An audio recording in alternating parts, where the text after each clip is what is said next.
Thank you, panelists, for the excellent presentation. I was just wondering whether or not we should bring in the role of the multilaterals. I know we've been talking about a lot of the things that we can do domestically at home and regionally, but I don't see how we bring in or catalyze the role of the multilaterals.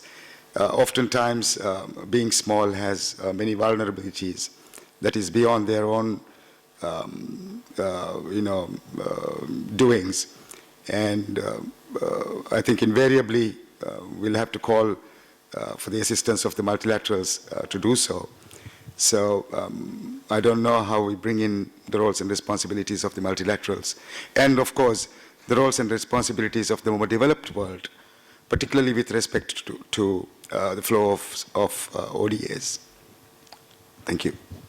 Thank you very much. So any of our panelists would like to address the issue of multilaterals, more developed world, taking the lead and being proactive? Maybe our discussant? What do you think about the multilaterals' role in the implementation? Multilateral organizations, is it? And more developed countries taking the lead and being proactive in the implementation. Yes, maybe Mr. Wonder. Well, I have just a little comment. Korea is chairing multilateral organization performance assessment network and this year. And as a chairing country, we are trying to reflect, we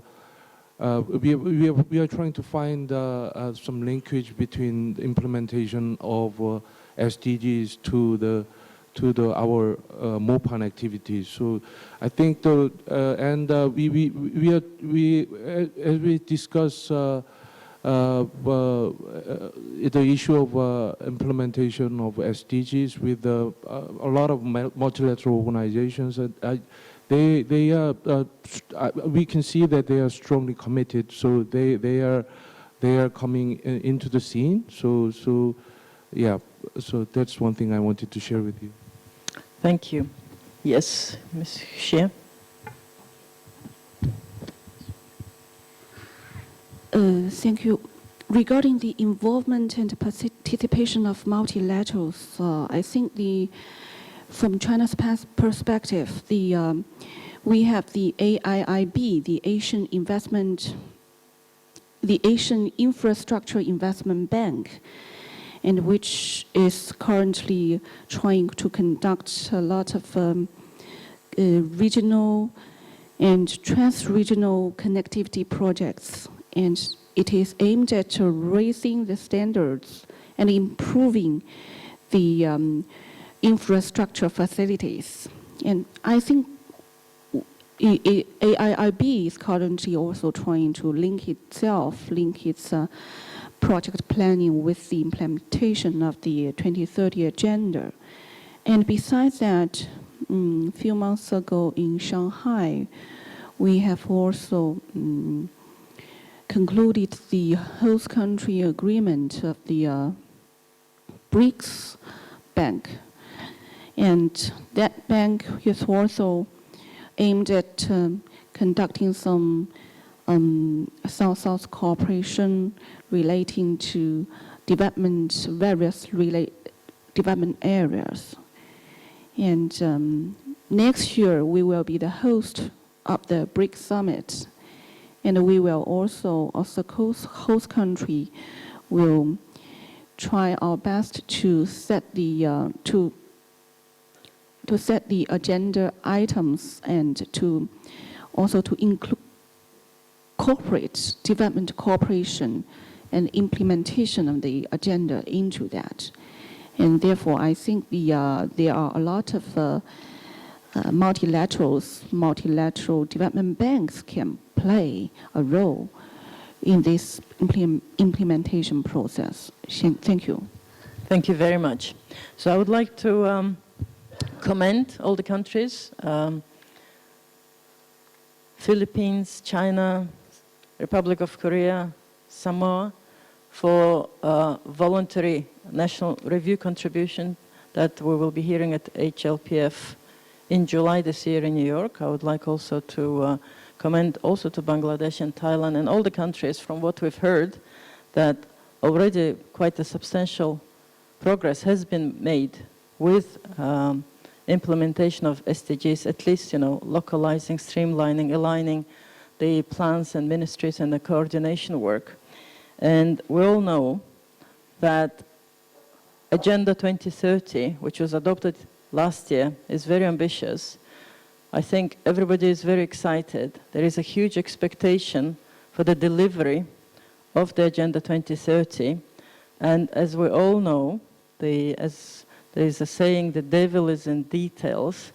I think as a member of, I worked as a legislator for many years back in my home country, Mongolia. And as a legislator, I know that adopting a legislation or adopting a national plan is not that difficult. It is important, but it's not the most difficult thing. The most difficult thing is implementation. So I would say that the devil is in implementation, devil is in indicators, it is in the review and monitoring mechanisms. And I know that these are not very sexy items, in review and monitoring, everybody is happy about the big agendas, but if we don't have the implementation and review mechanisms, then there is no usually good results and there is no success. So we have to remember that. And I would like to congratulate to all the participants for very good contributions to the session. And I would like to also wish a very good luck with the implementation and being the pioneer and leaders in our region. Thank you. I'll hand it over to the chair. Thank you, Ms. Ojan, and thank you all for those insightful remarks and for an excellent session. Before we close this session, I would like to invite the MC to make any announcement. Thank you. Thank you, Mr. Chair. The announcement is only one. We will continue with the next session. Give us a few minutes only. We will change the plates.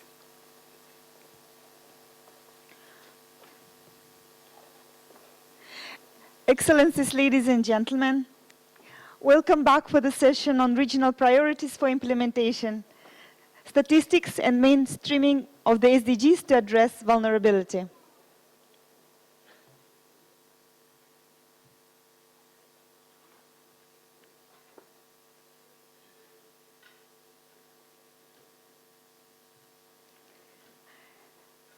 The session will begin.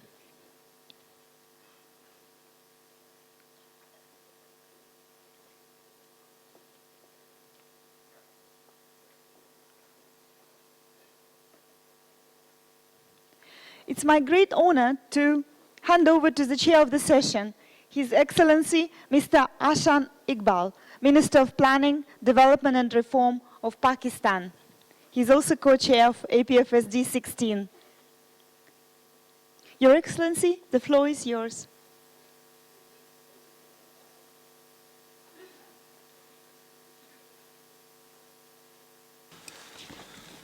Excellencies, distinguished delegates, ladies and gentlemen, good afternoon to you all. Earlier today, we deliberated on the regional priorities in SDG implementation and our region's planned response. Many of you also attended the associated event and heard about the plans for voluntary national reviews. I now have the privilege to chair this session, which will deliberate how, as a region, we can leverage statistics and mainstreaming of the SDGs to address vulnerability. More specifically, our deliberations are expected to produce the following outcomes. Understanding the following three issues: who are the most vulnerable population groups, where the most important regional vulnerabilities lie, role of more effective and integrated analysis in identifying and reducing regional priorities, including through modeling, role of better data and statistics in integrated analysis to address vulnerabilities. Recommendations on regional action, coordination, and networks to assist member states in mainstreaming SDGs in national policy frameworks and improve data in order to address vulnerabilities.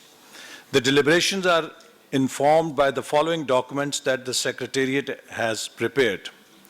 ESCAP ESD 3.1, ESCAP ESD 3 INF 4, ESCAP FSD 3 INF 5, and ESCAP FSD 3 INF 6. The session will start with a trigger presentation by the Secretariat, followed by a panel discussion. Time permitting, there will be opportunities for exchange between the panelists and the delegates at the end. So without any further delay, I give the floor to Ms. Margarita Guerrero, Director of Statistics Division of ESCAP, to deliver a presentation to introduce the issues. Thank you very much, Mr. Chair, and good afternoon, Excellencies, distinguished delegates, ladies and gentlemen. As a trigger presentation, I start with saying, in terms of the objectives that were outlined by the Chair, we actually want to obtain perspectives and answers to the following questions.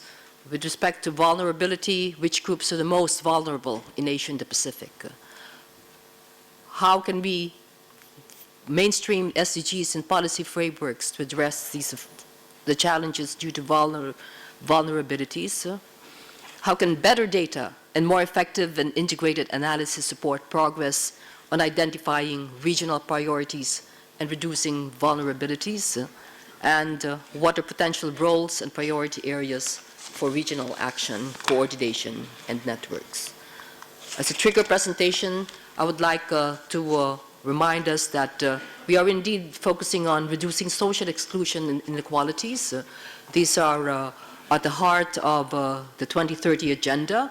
There are two goals for which these are very specifically stated, and at the same time, it is emphasized that inequality is an issue which is a prerequisite, which needs to be addressed as a prerequisite for realizing human rights for all and the full realization of SDGs. The three background documents, let me provide a synthesis for this summary. By first looking at the social development trends in Asia and the Pacific. First of all, as we already have heard, there is persisting or rising inequalities in Asia and the Pacific. Although we have had spectacular economic growth and impressive poverty reduction, these inequalities persist and within countries. Secondly, we know that we have issues of social exclusion of vulnerable groups. Marginalized groups continue to face inequalities in opportunities. Lack of access to healthcare in most of South and Southwest Asia still persists, and gender inequality persists, captured by unequal opportunities and outcomes driven by discrimination and gender types. We also know that in this region that we are faced by population and demographic change. For instance, urbanization and internal migration. Half of the region's population lives in the urban areas, as we heard from the Executive Secretary this morning. This is growing at a rate of 2.2% per year and will double in the next 3 decades. This is, of course, a result of better opportunities being perceived in cities. The issue of population aging, the combination of low fertility rates and increased life expectancy, currently 72 years, is leading to a sharp increase in the proportion of older persons, making our region the fastest aging region in the world. On international migration, in 2013,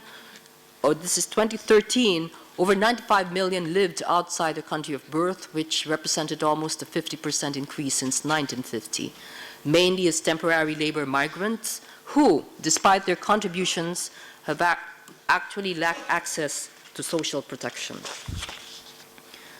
So what do we think can we do to tackle inequalities? We have said that we would need political commitment to place the 2030 Agenda at the center of national development strategies by developing institutional mechanisms and building capacity from national to local levels to ensure policy coherence, consistency, and coordination in implementing the 2030 Agenda, mobilizing resources, including through redistributive tax reforms, as well as diverse and innovative financing mechanisms to support social progress along with economic growth, harness technology and innovation to reduce inequalities and reach the vulnerable and furthest behind, and develop multi-stakeholder platforms to enhance participation and accountability in the monitoring and reviewing process. ESCAP is also offering an idea of an analytical framework which would help us mainstream SDG adaptation into national development plans and national policy frameworks. This policy framework says that SDGs, or this analytical framework says that SDGs is a complex system of many interrelated goals and targets with potential spillovers as well as trade-offs. As the analysis of SDG system based on economic, social, and environment data from 169 countries of the world is the basis for the results that we're going to show as a case study, which is for Pakistan. Part of this, developing this framework says we must construct a measure of capacities for achieving SDGs, utilizing the data that I have just mentioned. And based on the analysis of the indicators that are relevant to the goals, then we could suggest pathways that maximize these capacities, taking into account country-unique circumstances. So for this particular example, the analysis shows that for Pakistan's suggested areas of priority are good health, quality education, gender equality, and innovation and infrastructure.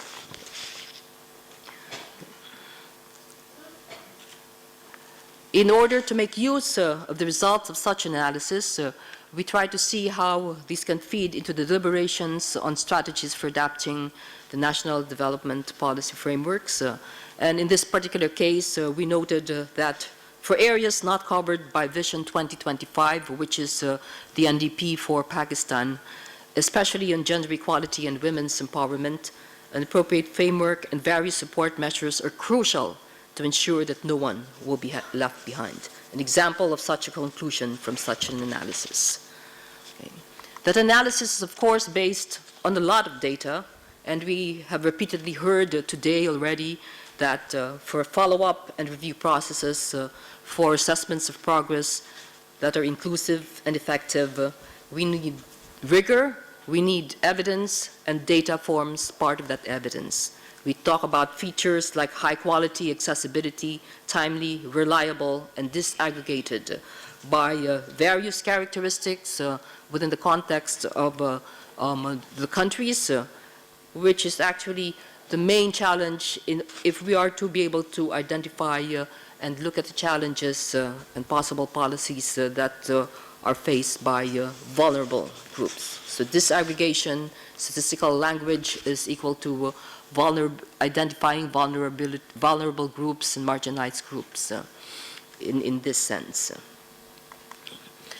Just as an update, as you might already in fact heard that early this month, the international statistical community under the auspices of the United Nations Statistical Commission agreed on 230 indicators as a practical starting point for the follow-up and review process at the global level.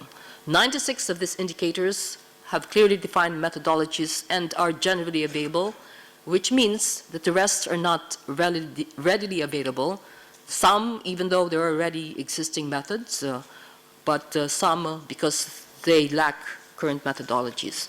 Only last week, the Interagency Expert Group for Sustainable Development Goals met in Mexico in order to further deliberate on how these issues can be addressed so that availability is at least increased, and as well as to address the issue of the need for better disaggregation.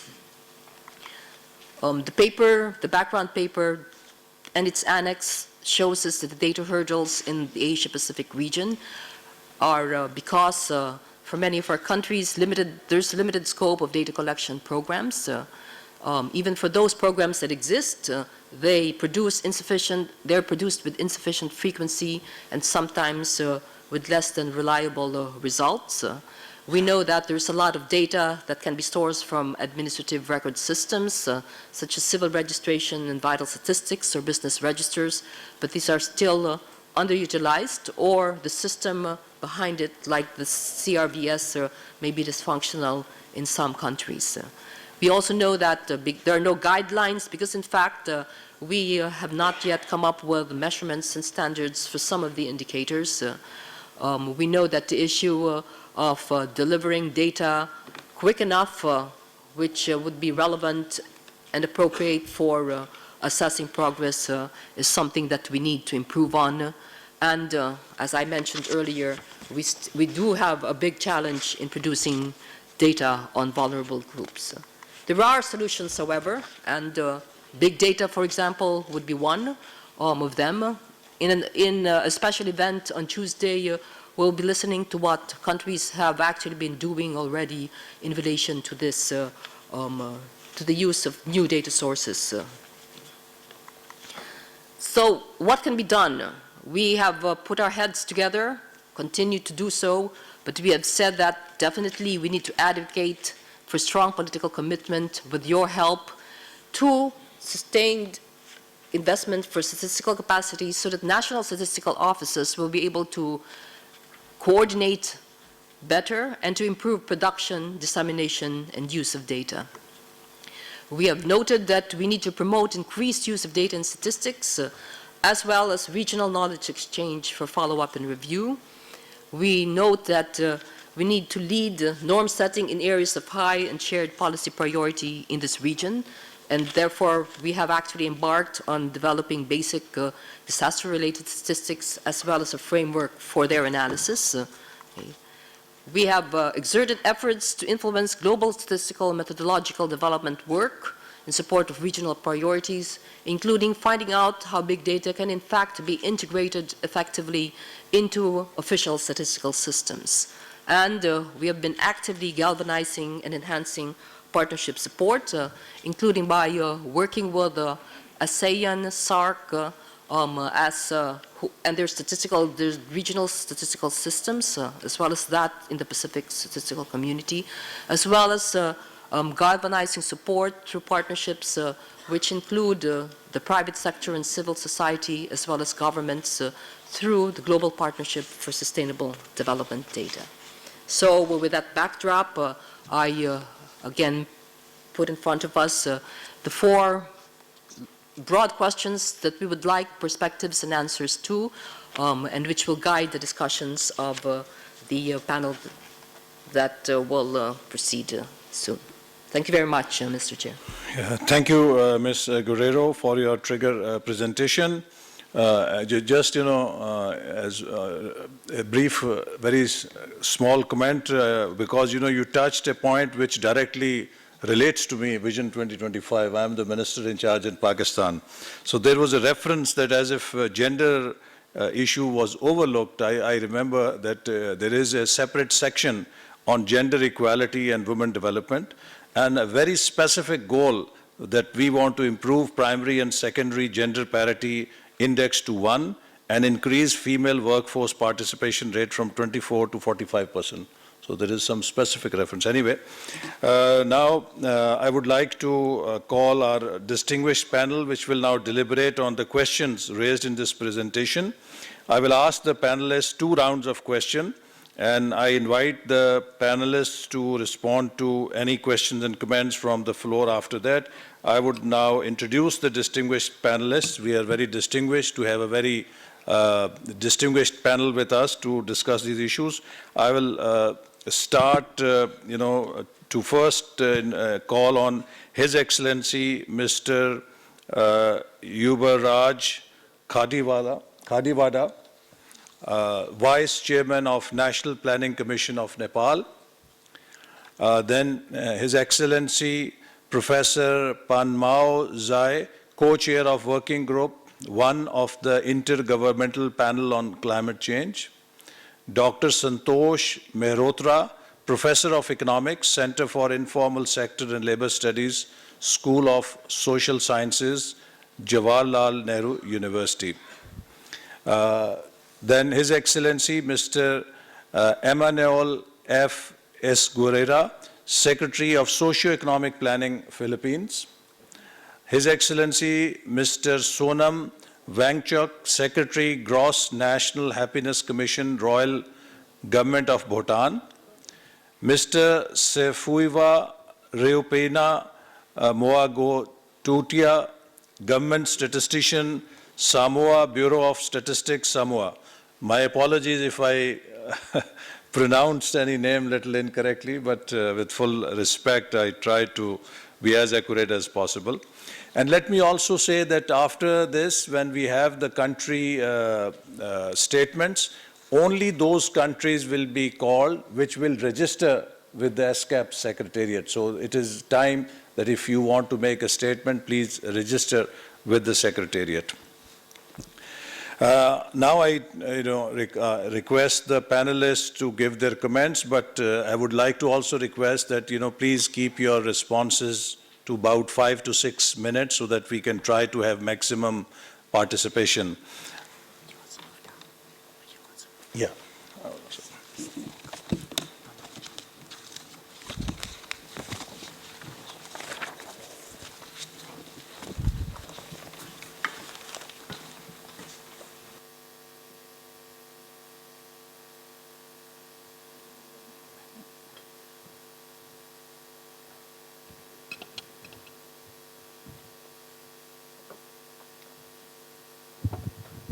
So let me start to my right with His Excellency Mr. Yubaraj Khati Wada, Vice Chairman of National Planning Commission of Nepal. My question for you is that what steps have been taken to address the SDGs as part of the National Development Strategy in your country, and what are the challenges in this regard? Thank you. Thank you, Mr. Chair. I would be very brief. The SDG National Report we have done about 6 months before, which was also a part of the negotiation document, but somehow we were not very big country in terms of making negotiations on the global goals, but somehow we happened to come up with our national report to show the current status and then to see what are the challenges ahead in terms of achieving the goals stated in the SDGs global reports. Then we started working on the goals and targets and making them country specific. As a mountainous country, some of the goals and targets set globally are to be adapted to our country conditions. So we have changed some of the targets to our context and tried to develop indicators for them. And the indicators, numbering more than 300, I suppose, I haven't counted them even. They are benchmarked in terms of what they are now and what we want to achieve by defined milestones, say every 5 years. Then we have discussed the national reports and targets and indicators at the national level with the stakeholders. The next step would be to take the report to the sub-national level and invite comments, suggestions, and inputs at the sub-national level from all the development stakeholders.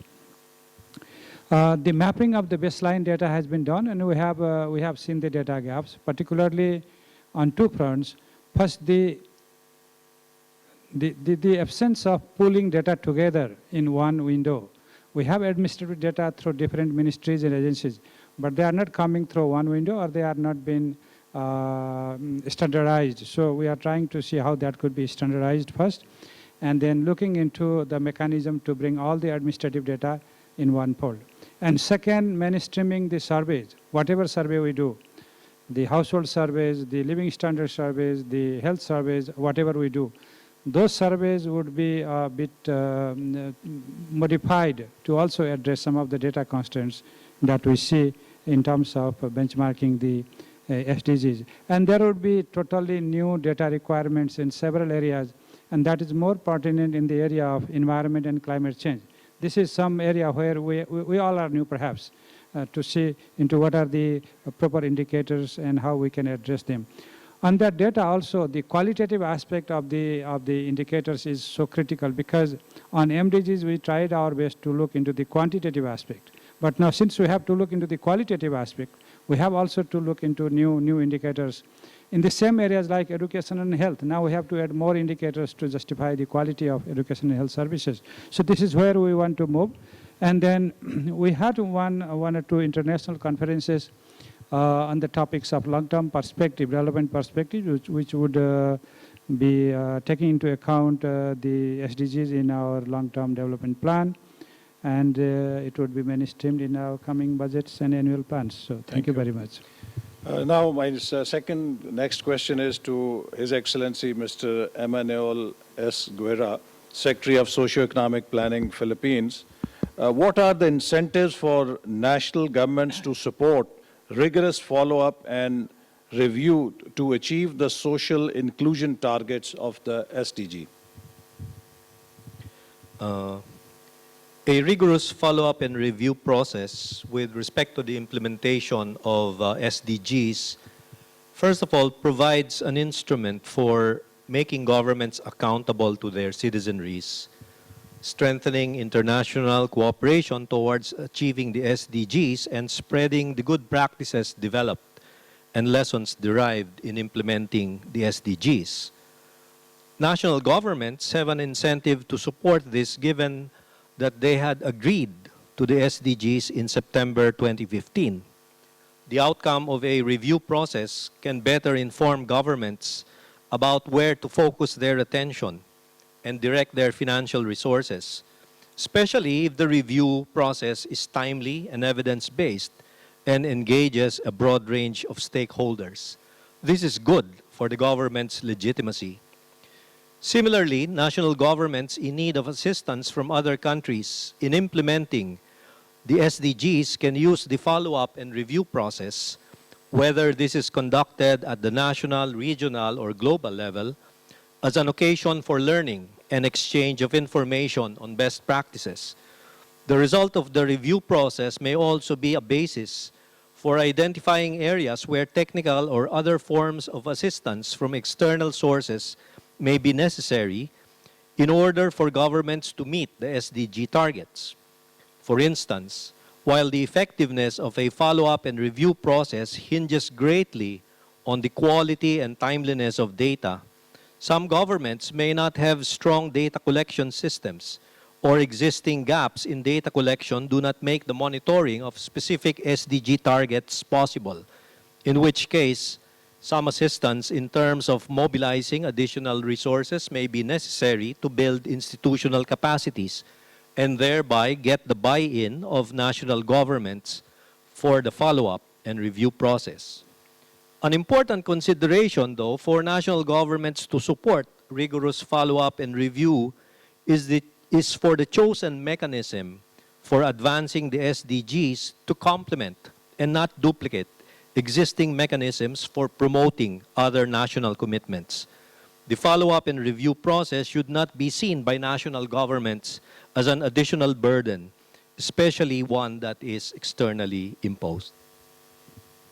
Thank you very much. You were well within your time, so that's much appreciated. Now, I would request Professor Pan Mao Zai, IPCC Vice Chair. What are the key social vulnerabilities that need to be addressed, especially from the perspective of climate change, as well as natural disasters, and in which segments of populations are relatively more vulnerable? Thanks, Chair. And as we all know, now we are living a warming world in which human impact is clear. At the same time, we are also facing more severe, pervasive, and irreversible negative impact. Regarding to the vulnerability, from the perspective of climate change as well as natural disasters, it mainly depends on many factors actually, such from socio-economic and environmental, a lot of factors. As a matter of fact, the Asia-Pacific region is very vulnerable to negative impact of climate change and related disasters, especially in the following aspects: food and water shortage, increased displacement of people, increased poverty, and coastal flooding, as well as heat waves, which is harmful to human life. About which segments of population are relatively more vulnerable.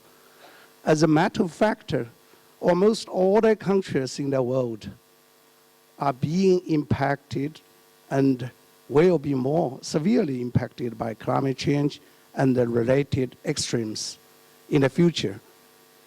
The least developed countries and the Pacific small island developing states are more vulnerable due to their economic and environmental reasons. Following segments are also important, say, settlements include small islands and the MacDowells, and they are more vulnerable to the sea level rise and increased impact of the tropical cyclones. Those people living in the mountain areas are exposed and more vulnerable to the ice and the snow melting and the flash floods and landslides. For the people living in the monsoon regions are more vulnerable to the floods and the droughts, mainly related to the monsoon activity. And also, those people living in the arid areas are very vulnerable to the drought, more and more severe drought situation. And as the rapid urbanization and growth of mega cities, especially in developing countries, they have also led to the emergence of the highly vulnerable urban communities, particularly through informal settlement and inadequate land management. So I identified mainly those areas are very vulnerable in our region. Thank you. Thank you very much. Now I would request Dr. Santosh Mehrotra. What are the main reasons of exclusion from the development process for significant proportion of populations in the Asia-Pacific region? And in your view, which groups are most vulnerable at the risk of being left behind? Thank you, Mr.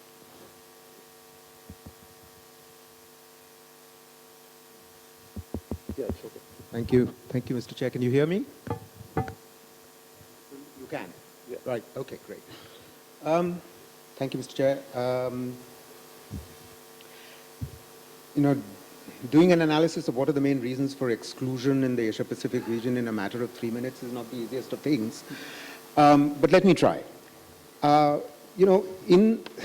the ESCAP literature, one can see that there is usually a traditional analysis of who the vulnerable are. They tend to be the elderly, the disabled, and so on. I would sort of take a slightly different approach, a non-traditional approach, and look at what kinds of changes are taking place and who are in the economies and the society of this region and who are getting excluded. So let me sort of try and identify 3 sets of groups on account of certain processes that are in place. The first, I think, is a statistic that we are all familiar with, that some 35 to 50% of the workforce, depending on which country we are talking about, is dependent upon agriculture in our region. Now, most of these, as Mr. Jai was rightly pointing out, most of this population are actually impacted very severely by climate change. Because when you have untimely rain, just to take an example, it means the wheat stock sort of just simply droops, and the livelihoods for that season, for that family and that village are completely wiped out. Now, the important additional point to remember in this regard is that in this region there has also been a rapid feminization of agriculture that is taking place. In other words, with men leaving for non-agricultural jobs to the cities, the feminization of agriculture has become more and more significant, particularly in China, also in India, but in other regions. Now, are we collecting data in regard to this? I think let's recognize this group as quite vulnerable. A second group, which I would emphasize, are those who are joining the labor force. Youth are joining the labor force in our region at a rate of 11 million per annum. 25% of the Asia-Pacific population consists of youth between the ages of 15 and 23. None of them are going to work in agriculture. They all are getting educated and they would want to migrate to urban areas, and they need non-agricultural jobs, meaning industry and construction, in services. And if they don't find these jobs, they will be a source of vulnerability not just to themselves, but of enormous social conflict and vulnerability to the entire society. And yet, is data being collected on a regular basis on how many people are joining the labor force? Are they getting jobs? What kind of jobs are they getting? Labor force surveys in our region are not frequent enough for us to actually estimate what is the scale of the problem. This is, I believe, youth joining the labor force is another vulnerable group. And third, all those who are in the informal sector, and a very significant proportion in Southeast Asia in the workforce are in the informal sector without any social protection or social insurance, and in 60 to 65% in Southeast Asia, it tends to be about 90% in South Asia. These are definitely very vulnerable people. So it's not just the elderly and the disabled who are vulnerable. All those who are working in the informal sector, they form the working poor today, and tomorrow they will be the elderly without any social insurance. So I would say, let's take a non-traditional approach to finding out who are. Let me, if you don't mind, because I was given sort of 2 questions, although you addressed only 1 question to me. What kind of? Second round. Okay, if you want, we can sort of do a second round. Great, thank you. Thank you very much. Now let me ask Mr. Sunam Wangchuk, Secretary, Gross National Happiness Commission, Bhutan.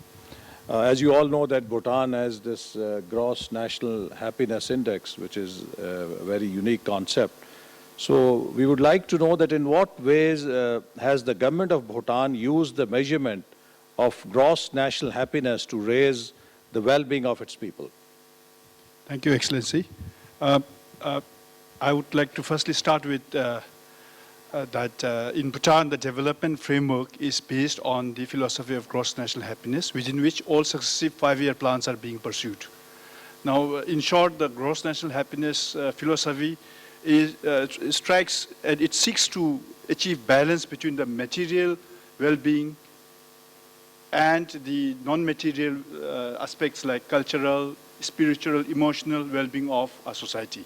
So it is, in the interest of time, it is basically a sustainably based, well-being centric, and inclusive growth model. Now, how do we operationalize that GNH principles into our development framework? Number 1, what we have done is the Gross National Happiness Commission has been established to mainstream the GNH principles and values into the planning and policy system. Number 2, then now the state has the responsibility to create a congenial atmosphere for individuals to pursue their own happiness. So because of the state responsibility, we have used 4 key strategies in further pursuing, in the pursuit achieving the GNH, gross national happiness. That is, these 4 key strategies are popularly known as 4 pillars of gross national happiness. That is, number 1 is sustainable and equitable socio-economic development, number 1. Number 2 is preservation of and promotion of culture. Number 3 is conservation of environment. Number 4 is good governance, which is political as well as other, the law-making legal frameworks. Within that, then what we do is we develop national key result areas with associated indicators. The current plan has about 16 national key result areas which has associated key performance indicators. Now through that we try to pursue our strategy in ensuring that the happiness is being promoted. Now, okay, then also on the policy aspect, we have any kind of policy that is being formulated has to go through a GNH screening lens. There's a policy screening tool, so it has to be GNH compatible. So that is how we pursue the strategies in assuring that the GNH is being factored into our plan and policies. Now then, okay, how do you study well-being? This well-being of our society, to know about it, you have to have the information of different people and information on how they are doing in the different aspects, domains of their life. So here, there we have this GNH survey. Under this survey, we have 4 pillars. Within that 4 pillars, we have 9 domains. 4 are conventional, like living standards, health, education, and environment. The non-conventional ones are community vitality, psychological well-being, and also time use. So there are 5 other non-conventional aspects, which is more of a qualitative aspect. Now then, through this GNH survey, what we do is we try to factor into the various domains of an individual's life, and then ultimately this 9 domains have 33 indicators, and it has further broken down into 124 variables. So ultimately you get one composite statistic, that is the GNH index.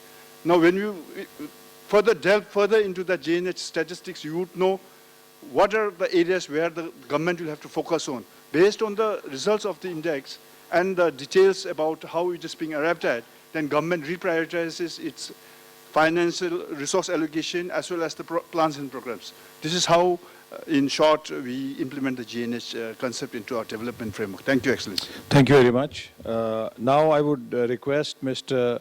Sefuiva Riopena, who's government statistician of Samoa. As a government statistician, what do you consider key statistics to inform about vulnerabilities and social inclusion? Which issues are overlooked when relying on currently available statistics and data? What, in your view, can be done about this by producers and by users of statistics? Thank you, Chair. I'll start my presentation by re-echoing the 2030 agenda that have 17 goals compared to the 8 goals under the MDGs and 169 corresponding targets. The initial list of over 300 indicators known as the Global Indicator List has been the major task assigned to the interagency expert group by the UNSC for refinement and finding tune in terms of relevancies and suitability. What action taken in preparation for the 2030 development agenda? The articulation of the notion that better data and statistics will help government track progress and make sure that decisions are evidence-based and can strengthen accountability. A decision to inform a data revolution came into being. Data revolution is a transformative action needed to respond to the demands of a complex development agenda. Improvement in how data is produced and used, closing data gaps to prevent discrimination, building capacity and data literacy in small data and big data analytics, modernizing system of data collection, liberating data to promote transparency and accountability, and of course, developing new targets and indicators. There are, of course, different actors with different focus here. At the heart of this agenda is an acknowledgement and that timely usable data is crucial to inform decision-making, monitoring of progress, and the evaluation of outcomes, especially in the context of the 2030 development agenda. The indicator framework. The size of an unprecedented scope and significance of the 2030 Agenda for Sustainable Development was put together in the spirit of transparency and inclusiveness, and more importantly, in the interest of its overriding objective, to leave no one behind. The statistical community realized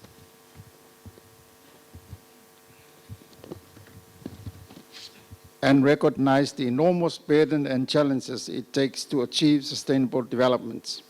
In terms of measurement, the challenges are more real and extremely difficult in small and developing states.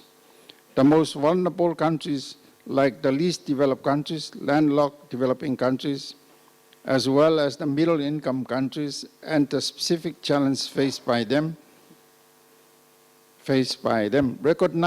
Recognizing the baseline data for several of the targets remain unavailable.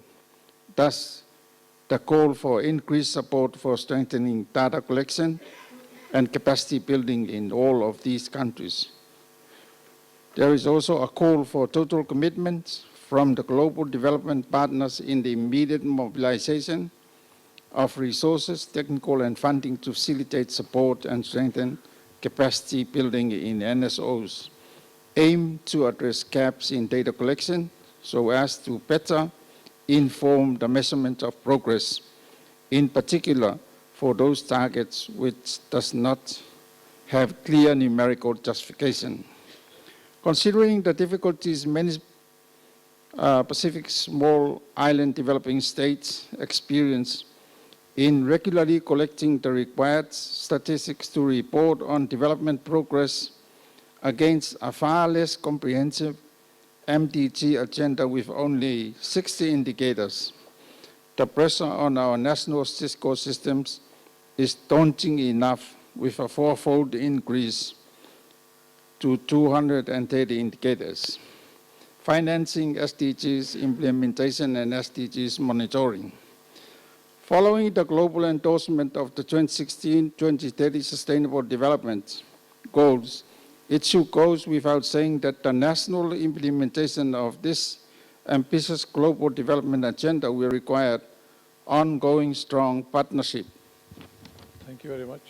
With our development partners. Of particular importance to this context is the need to increase investment in development data to strengthen the planning and design of new development initiatives, their management and regular monitoring of progress. I think it's worth mentioning here the magnitude of required investments to promote the implementation of the agenda. This was highlighted in a 2015 report by the Sustainable Development Solution Network, which estimated that IDA-eligible countries will need to spend $1 billion a year to upgrade their statistical system. Thank you very much. Yeah, I think we're past the time. So maybe you can cover in the second round. Now I start the second round of questions. My first question is to Mr. Yubaraj Khatiwada. How do you plan to adapt and adjust some of the national development goals and targets to align them more closely with the 2030 Agenda for Sustainable Development in your national context? Thank you very much. I think I should take the other way around. We are having a periodic plan and we are having long-term development strategy that would encompass the SDGs into our long-term planning process and also in our periodic plans. While doing that, it's difficult to adopt all these goals and targets to our country's specific needs, and that's why we need to adapt them, and I think we have to also fine-tune the targets and be more realistic in some of the indicators also for 2030. I just want to tell why we are trying to adapt rather than adopt the whole process, because the topography, the geography we have, the mountains and the landlockedness, and the kind of some of the goals and targets related to marine resources and others don't apply to us. So we have to adapt it to our condition.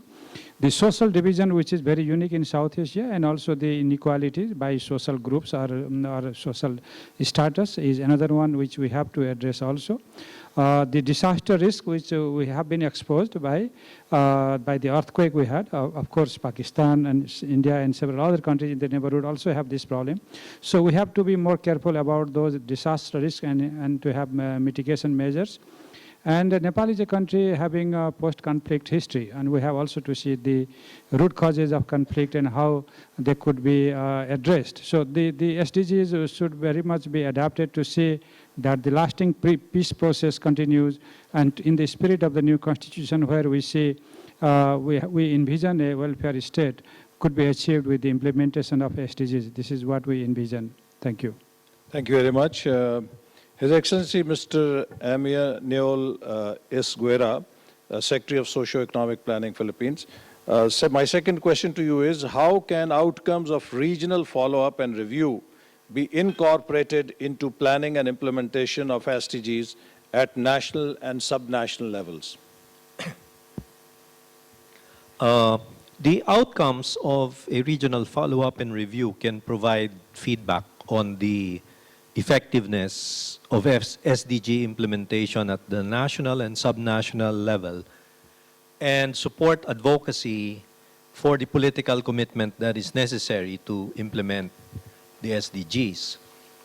In particular, such follow-up and review can cast light on weaknesses that inhibit SDG implementation or its acceleration. Follow-up and reviews can increase awareness at national and subnational level within and outside government regarding the government's commitment to the SDGs and what needs to be done to advance the SDGs. In effect, it can help build the broad constituency that is needed to push governments and hold them to account for the progress of SDGs. It can also make national governments aware about what other governments are doing insofar as implementing SDGs is concerned. Two areas where follow-up and review can positively influence planning and implementation of SDGs are in the area of developing indicators and assessing the appropriateness of existing institutional arrangements for coordinating and monitoring the progress of work on the SDGs. Thank you very much. My next question is to Professor Pan Mao Zai. How can we ensure that the Paris outcome addresses the need of vulnerable populations in the context of climate change and increasing disasters? What kind of indicators do we need to keep in mind if we want to track the social inclusiveness of environmental policies? What are the good practices in this regard? Thanks, Chair. Actually, in the Paris outcome, it clearly states recognizing the specific needs and the specific circumstance of developing countries, especially those are particularly vulnerable to adverse impact of climate change, and also recognizing the fundamental priority of safeguard food security and ending hunger, and the particular vulnerability of food production system to the adverse impact of climate change. In the articles, it states holding the increase in the global average temperature to well below 2 degrees C above the pre-industrial level, and pursuing efforts to limit temperature increase to 1.5 degrees C, recognizing this would significantly reduce the risk and the impact of climate change. The Paris Agreement also states to establish global goals on adaptation, of enhancing adaptive capacities, strengthening resilience, and reducing vulnerability to climate change with a view to contributing to sustainable development and ensuring an adequate adaptation response in the context of temple goals.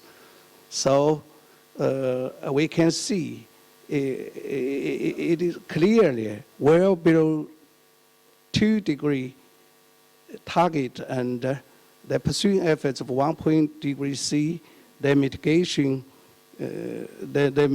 mitigation goals, and also we have the adaptation goals, or consider the needs of the vulnerable population in the context of climate change and increasing disasters. Our region also need to take climate action incorporated into the sustainable development goals. That's my suggestion. About the indicators, we need to keep in mind, I think, related to climate. I think indicators relate to our actions, and the outcome on climate mitigation and adaptation are very important. And also the indicators related to air pollution reduction plan and the implementation are also crucial, especially for megacities. And what are good practice in this regard? I think any practice, if can effectively, to include the climate mitigation and adaptation in our development plan, I think that's all very useful in this regard. Thank you very much. Actually, the direction I have is that we are running a little behind time and we have to finish in 5 minutes. So I would request the panelists to be, as brief as possible, and maybe 1 to 2 minutes. My next question is to Mr. Sonam Wangchuk. The 2030 agenda includes a target to build on existing initiatives to develop measurement of progress on sustainable development that complement gross domestic product. What elements of the gross national happiness can be used in such an accepted global measure, which elements should be reconsidered? Thank you, Excellency. In the interest of time, I'll be very short.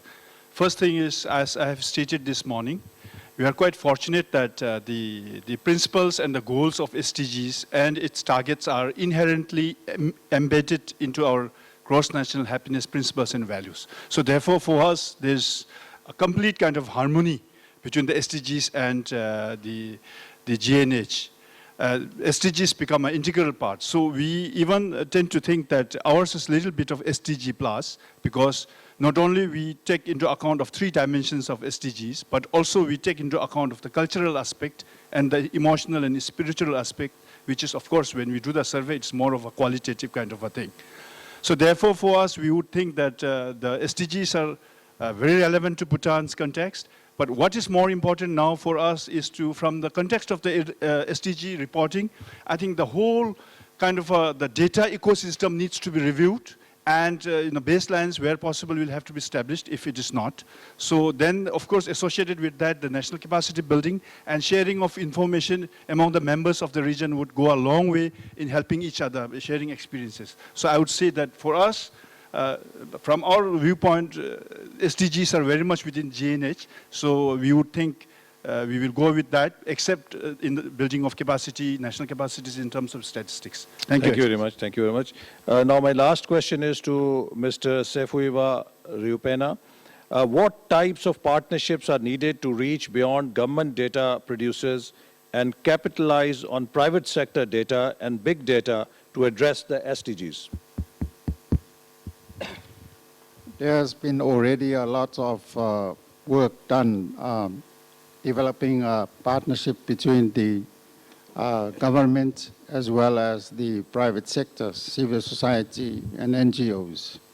The idea behind this is to understand the needs and what is there for, and the challenges that is there to service the SDG.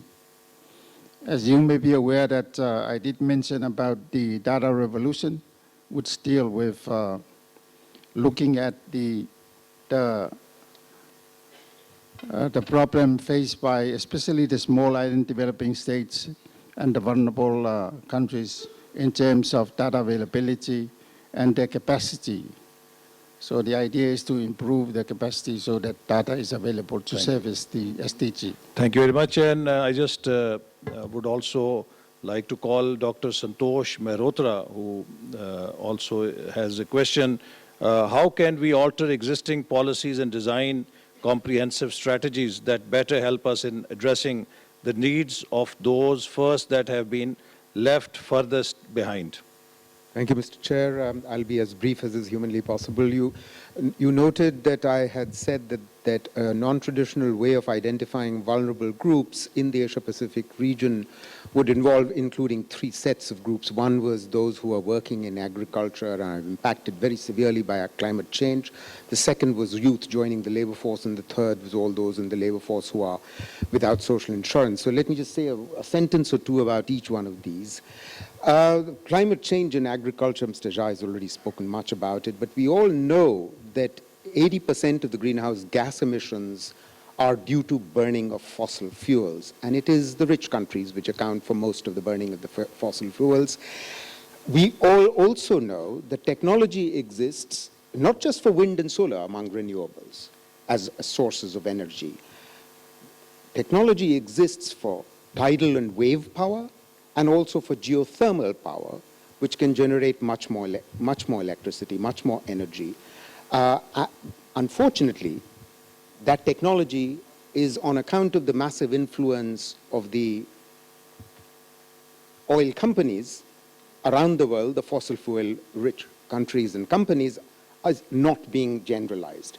So, and the second point, I guess, is that our rich countries coming good on the technology fund that has been promised in the climate fund negotiations.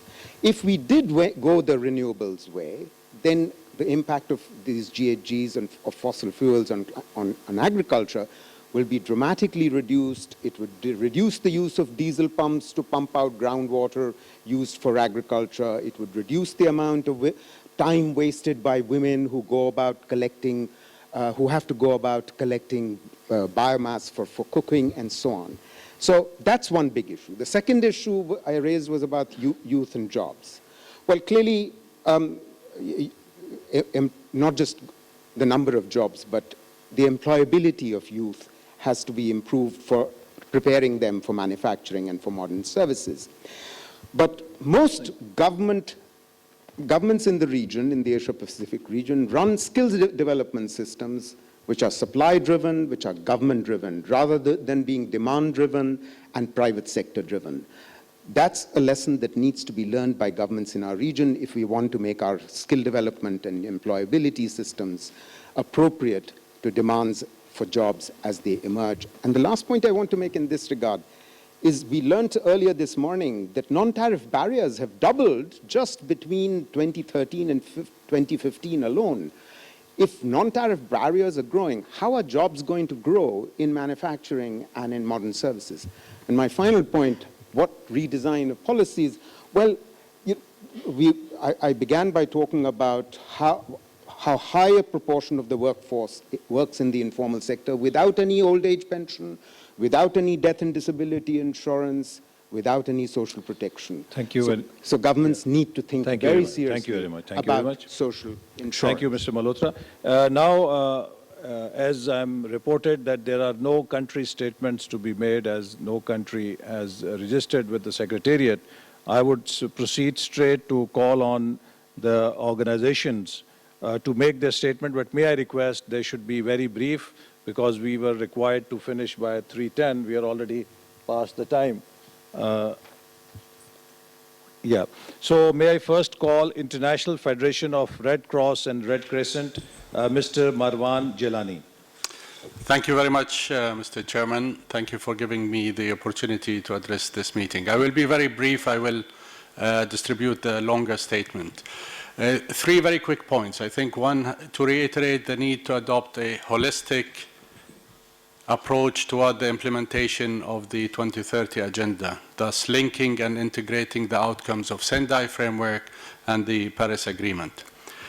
Second, that resilience building spans the continuum between development and humanitarian work, and that risk is inherent in all development activities and increases with the challenges of climate change, population growth, and rapid urbanization, as we have heard.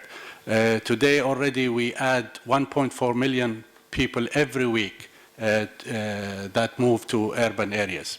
My last point, and I'll focus on this, and that is related to your theme of the panel, and that's related to social inclusion.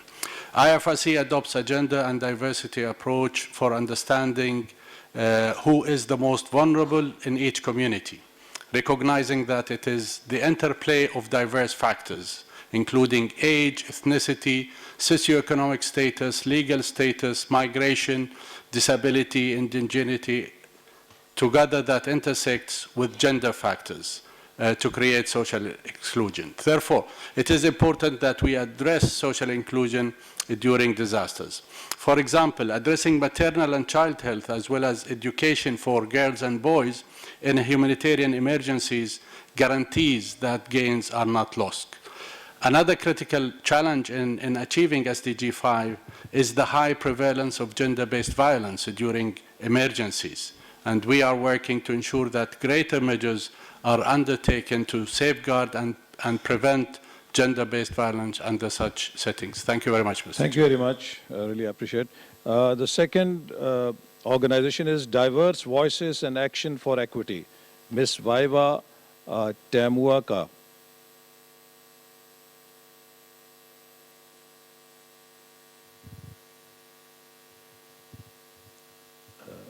Not present. So I move on to the next one. Women's Constituency, APRCEM, Ms. Sara Zeman.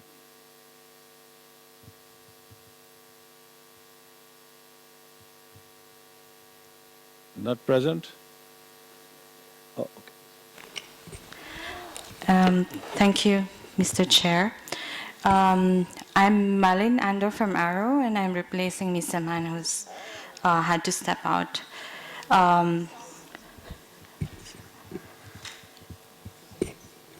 We, the Women's Constituency, represent 97 organizations from the Asia and the Pacific region. We associate with the joint statement made earlier and reiterate the need for a more ambitious roadmap to be jointly developed with you all. Several regional priorities identified in the document are essential in advancing women's human rights. This includes overcoming the vast and growing inequalities of wealth, where 0.001% of the population owns 30% of the region's wealth, owning 17 times more wealth than the least developed countries in Asia combined. With women representing the majority of the economically poor, we must urgently address the economic and political instruments and rules causing these gaps.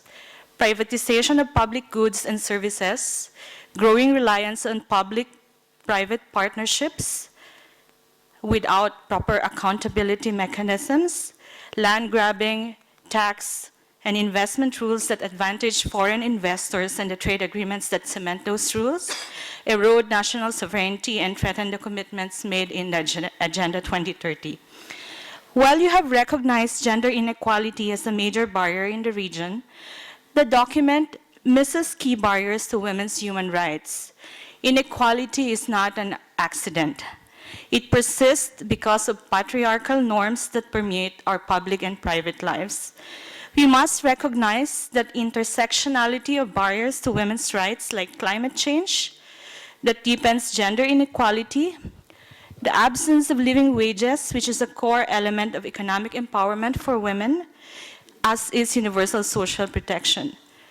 We know that violence against women is reduced when women have access and control over land, as our opening speaker said this morning. And we cannot ignore the fact that religious fundamentalisms and extremists hold sway over our public laws and policies, where a young woman's schooling could end abruptly to uphold customs such as forced and early marriages and fear of promiscuity. Overall, we feel that sexual and reproductive rights and the need to address HIV and AIDS, abortion and other health issues, unsafe abortion rather, are clearly missing from the document. Rising to these challenges, we agree would require going beyond quick fixes. And we have to move to an intersectionality approach, which would tackle structural inequities and analyzes the political, physical, ecological, economic, cultural, and social dimensions of these overlapping concerns through a holistic frame, bringing together different sectors and working together. Alliances, government ministries is needed to ensure a truly transformative agenda for gender, social, ecological, and economic justice in the Asian Pacific and globally. We have a set of key recommendations that we offer that is annexed to this statement, and we call on all of you to demonstrate leadership and to show the rest of the world that Asia Pacific is delivering on our promise to achieve gender equality and empowerment of women. We call for gender justice as a core component of development justice. Thank you. Thank you very much. Now, because of the shortage of time, I would call Asia Indigenous Peoples Pact, Ms. Joanne Carling, to make a consolidated statement. Thank you, Mr. Chair. We recall the commitment that no goal or target to be considered achieved unless it is met for all social and economic groups. Despite significant progress, the SDGs still lack inclusive language, specific goals, and action areas to leave no one behind. Vulnerability and marginalization are the result of current and historic decisions and systems that disempower specific groups. Patriarchy and caste systems, homophobia, ageism, racism, sexism, among others, remain deeply embedded in historical processes of discrimination and inequitable development in the region.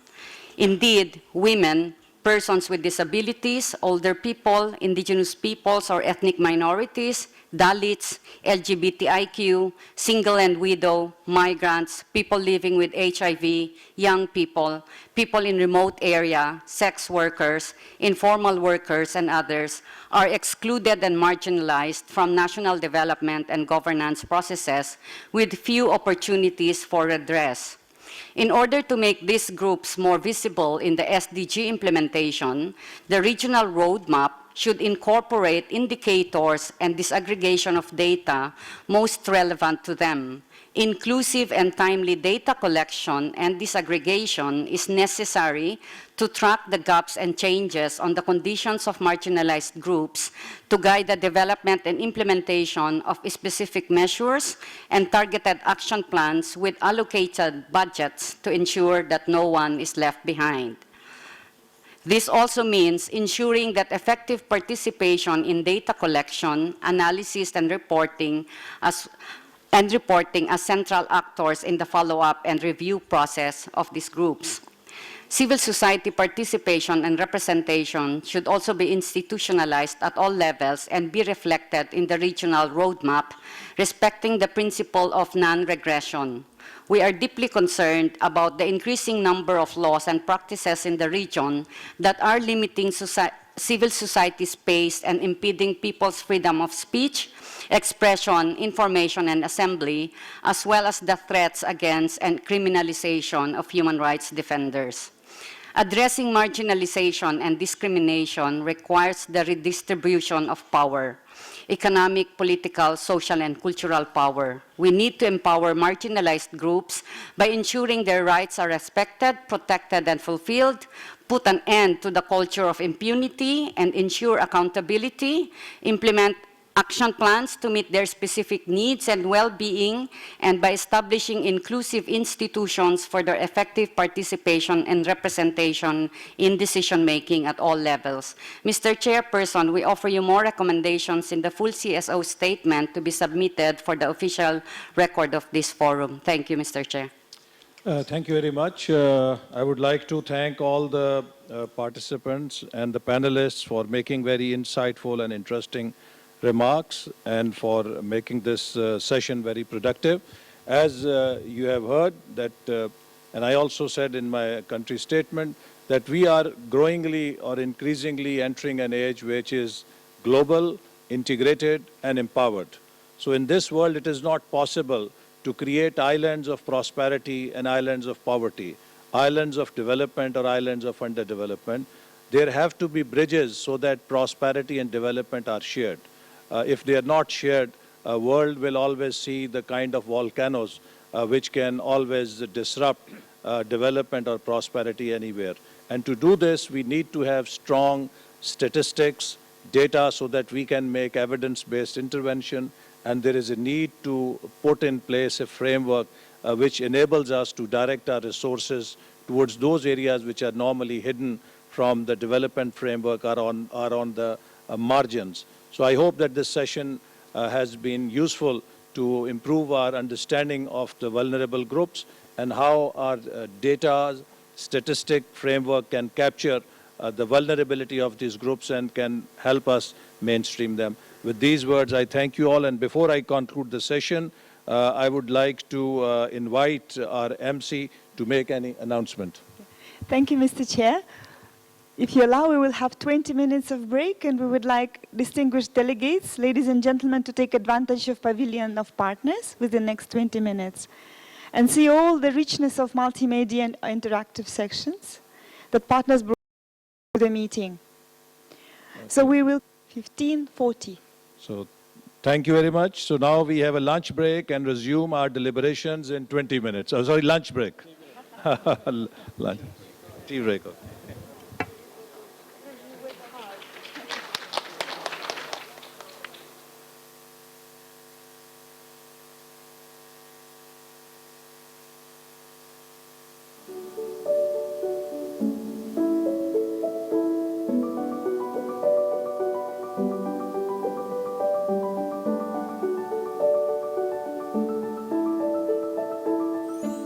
SDG is the last hope that we have to have a sustainable world. The region will have to understand that the long-term challenges on Earth, whether it's climate change, whether it's peace, whether it's equity, that these are systemic and structural issues that needs to be addressed. And we need to look at how we exist on Earth collectively rather than in fragmented silos. Sustainable Development Goals are sending us a clear message that economic and environmental well-being are indivisible.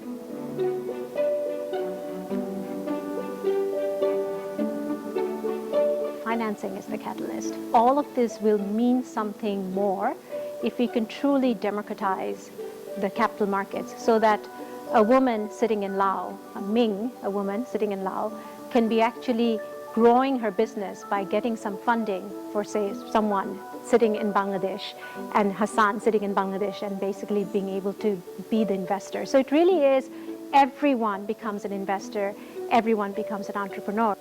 Making use of ICT as the vehicle, leveraging it, coming up with all these infrastructure and innovative solutions. To me, that's the key. Access to reliable, cheap energy. Cheap because everyone should be able to afford it, regardless of where they work.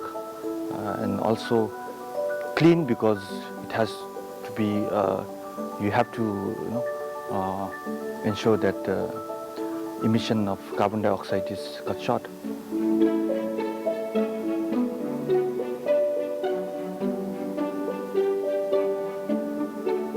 The government, especially the politicians, they should make a commitment to implement this sustainable development goal by ensuring disaster risk reduction and the climate change adaptation issue in the development plan. For me, the most important goal for Asia and Pacific is Goal 13, taking action against climate change. Climate change is now affecting every country on every continent, with the most impacted being the poor and vulnerable. The sustainability and the health of the environment is very much related to the health and the well-being of the nation. I mean, Maldives as a low-lying country and a country which is dependent on fisheries and tourism sector. We rely on the environment and its natural resources very much. I think we should team up to save the environment right now, or it'll be too late tomorrow. Most of cities in the Asia Pacific are very prone to extreme climate events, which will affect the most vulnerable communities and worsen the impact of urbanizations. With proper planning by prioritizing climate change in the city agenda, I believe the city government, together with all its stakeholders, will be able to create a resilience.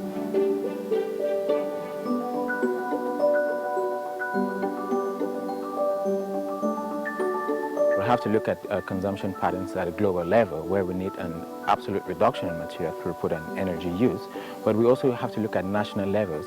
And very important, we have to start looking at different stakeholder groups like youth, and we have to be looking at our cities, because this is the thriving hub of the economy.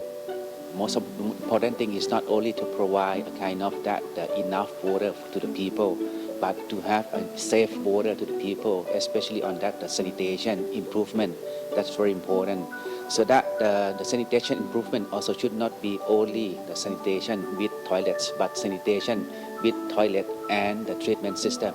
Access to clean and affordable water just means that people will be healthier, and when you have healthy people, you improve your livelihoods, and people are more active and around the community. And so if you have an active community, this is a great chance for people to adapt to changes of climate change.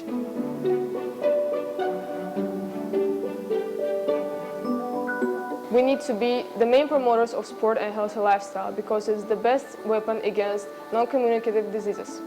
What I feel is a healthy life is very much important in today's time, because in this past life, nobody is able to take care of his healthy life. Ideally, we'll see parity between men and women, not just in terms of social welfare, but also in terms of workforce, in terms of politics, in terms of the economic participation of women. Girls are still damaging by harmful practices and forced early and child marriage. Every young girl should have an access to education and sexual and reproductive health to fulfill their potentials.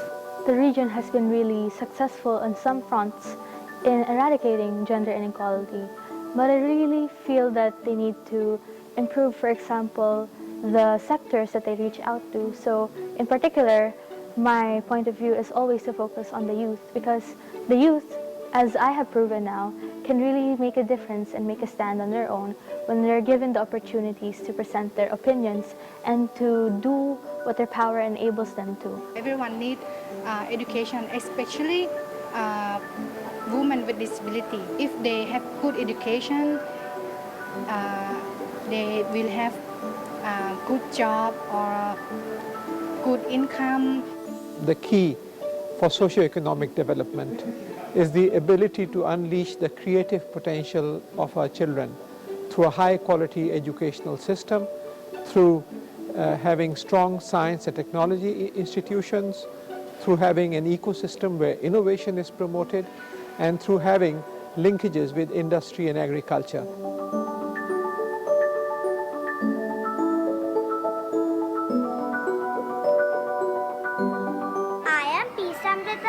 From CGM school. I want every girl child to be educated like me. I believe that any issue in the world can be tackled with education if you provide a child with the right amount of skills, with the right amount of exposure and education. That broadens the perspective of a child, and he looks at things differently, and that helps him become a leader himself. And so all these other things that we worry about can be tackled if we create leaders like these. The whole point of SDG for us is no one left behind. Even if we cannot see or cannot hear, we have vision and we have voice. Democracy and good governance are complementary. Peace, sustainable peace. peace at home, which is actually one of the major goals of the sustainable SDGs. We need to make sure that data reflects the reality on the ground. We need to enhance the social protection system and make sure that it encompasses all realms and segments of the population. We are the bearer holders of this agenda. The time to act is now.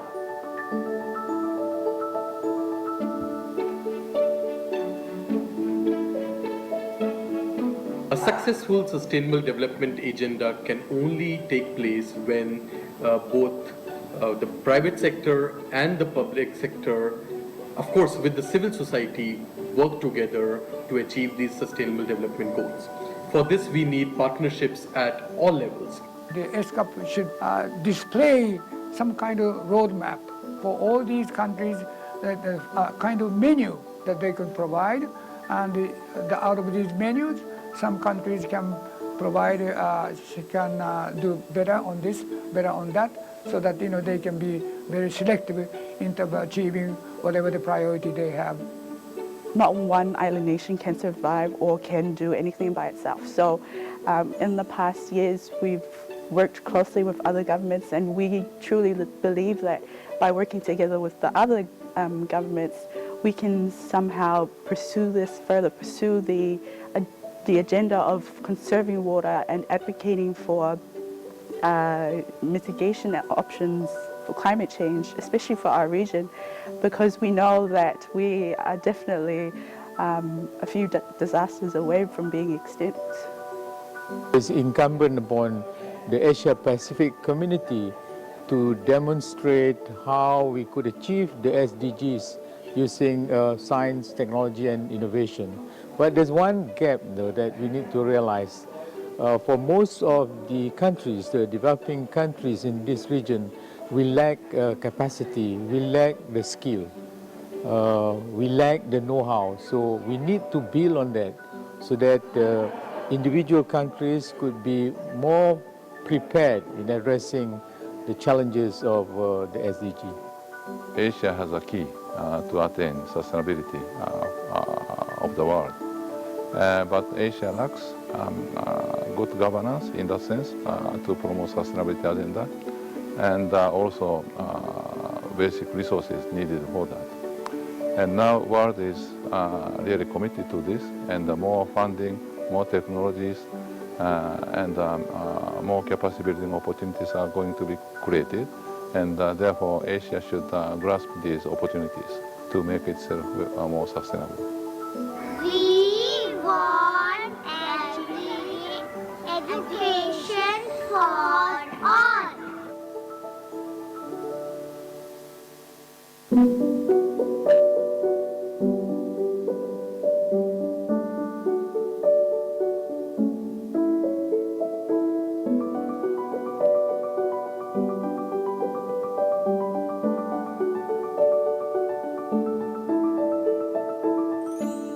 SDG is the last hope that we have to have a sustainable world.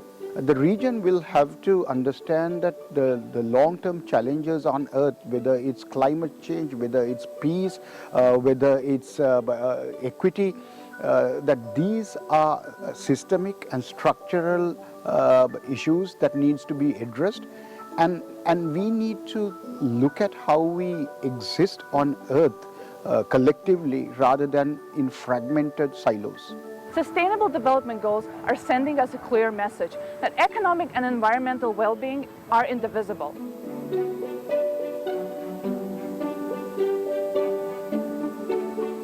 Financing is the catalyst. All of this will mean something more if we can truly democratize the capital markets so that a woman sitting in Laos, a woman sitting in Laos, can be actually growing her business by getting some funding for, say, someone sitting in Bangladesh, and Hassan sitting in Bangladesh, and basically being able to be the investor. So it really is everyone becomes an investor, everyone becomes an entrepreneur.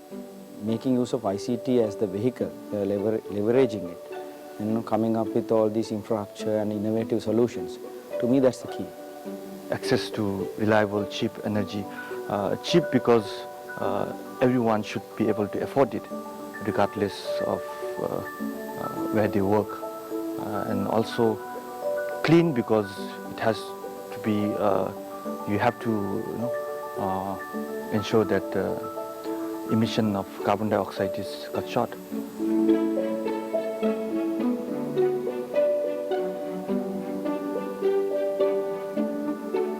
The government, especially the politicians, they should make a commitment to implement this sustainable development goal by ensuring disaster risk reduction and the climate change adaptation issue in the development plan. For me, the most important goal for Asia and Pacific is Goal 13, taking action against climate change. Climate change is now affecting every country on every continent, with the most impacted being the poor and vulnerable. The sustainability and the health of the environment is very much related to the health and the well-being of the nation. I mean, Maldives as a low-lying country and a country which is dependent on fisheries and tourism sector. We rely on the environment and its natural resources very much. I think we should team up to save the environment right now, or it will be too late tomorrow. Most of cities in the Asia Pacific are very prone to extreme climate events, which will affect the most vulnerable communities and worsen the impact of urbanizations. With proper planning by prioritizing climate change in the city agenda, I believe the city government, together with all its stakeholders, will be able to create a resilience.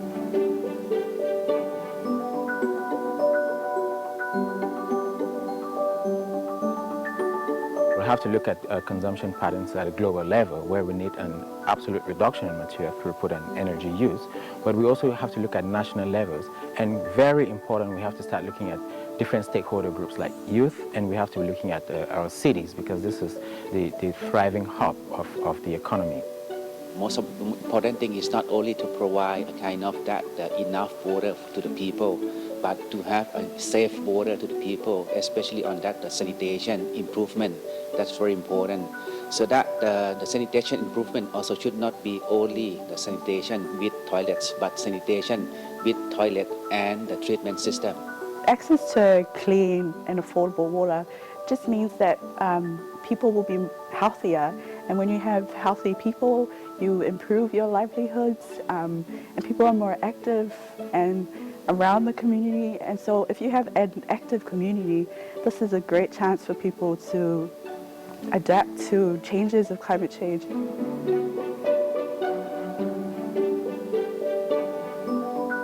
We need to be the main promoters of sport and healthy lifestyle, because it's the best weapon against non-communicative diseases.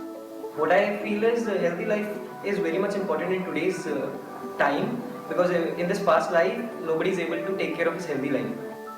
Ideally, we'll see parity between men and women, not just in terms of social welfare, but also in terms of workforce, in terms of politics, in terms of the economic participation of women. Girls are still damaged by harmful practices and forced early and child marriage. Every young girl should have an access to education and sexual and reproductive health to fulfill their potentials.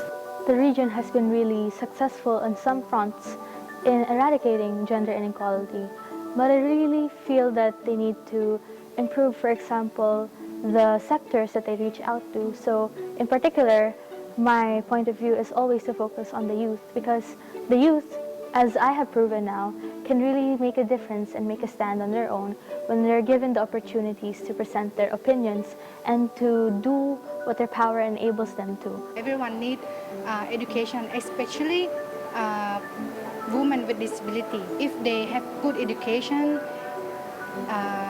they will have a good job or good income.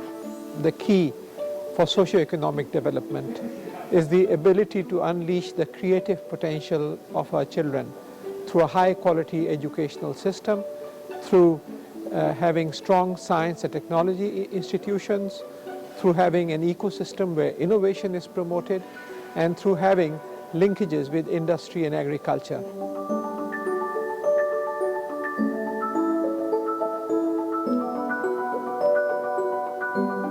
I am from CGM school. I want every girl child to be educated like me. I believe that any issue in the world can be tackled with education if you provide a child with the right amount of skills, with the right amount of exposure and education. That broadens the perspective of a child, and he looks at things differently, and that helps him become a leader himself. And so all these other things that we worry about can be tackled if we create leaders like these. The whole point of SDG for us is no one left behind. Even if we cannot see or cannot hear, we have vision and we have voice. Democracy and good governance are complementary. Peace, sustainable peace. Peace at home, which is actually one of the major goals of the sustainable SDGs. We need to make sure that data reflects the reality on the ground. We need to enhance the social protection system and make sure that it encompasses all realms and segments of the population. We are the bear holders of this agenda. The time to act is now.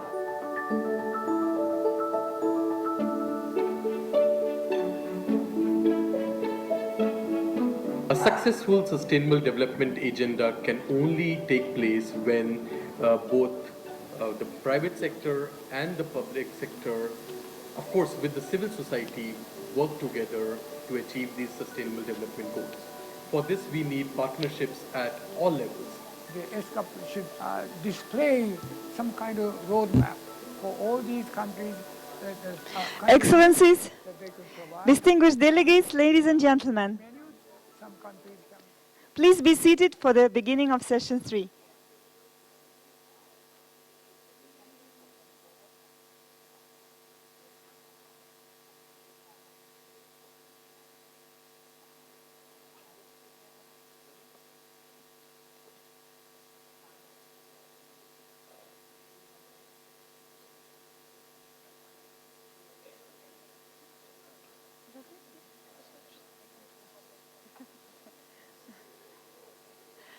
Excellencies, distinguished delegates, ladies and gentlemen, we would like to welcome you to the beginning of the session 3. The session 3 is about the roadmap for implementing 2030 Agenda for Sustainable Development.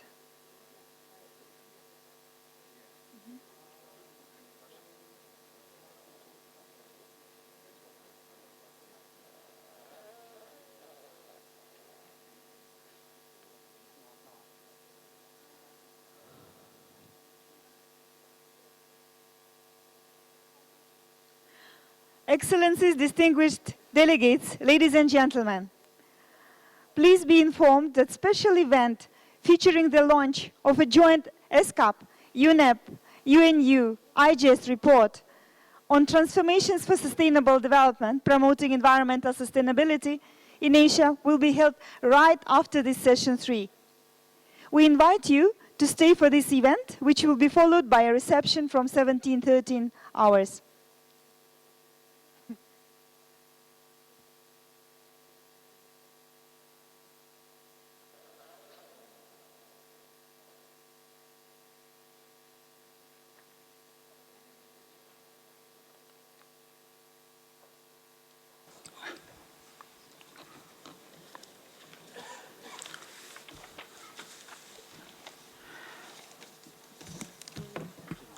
Honorable Ministers, delegates, ladies and gentlemen, I'd like to now open the discussions under Session 3, Agenda Item 5 in Session 3, Regional Roadmap for Implementing the 2030 Agenda for Sustainable Development and the form and function of the Asia-Pacific Forum on Sustainable Development and its follow-up and review process. I will start with an introduction by the Secretariat to the documents we will consider in this session. As we start this session, I urge participants to register on the speaking list at the beginning of this session to support our efforts to keep within the time allocated for this session. Mr. Futio, you have the floor. Thank you very much, Mr. Chair. Distinguished delegates, ladies and gentlemen, I would like to keep this presentation very brief, and I would like to present the outline of the two documents that this session will discuss. And I will be starting with the form, function, and modalities for the APFSD, which is a document, the draft of which was created after the request of the second session of the Asia Pacific Forum on Sustainable Development of 2015, and I quote here the fourth agreement of the APFSD of 2015 to based on the outcome of the 17th session of the General Assembly, the form, function, and modalities of the forum after 2016 will be decided at its third session in 2016 through an intergovernmental consultative process, which is where we stand today.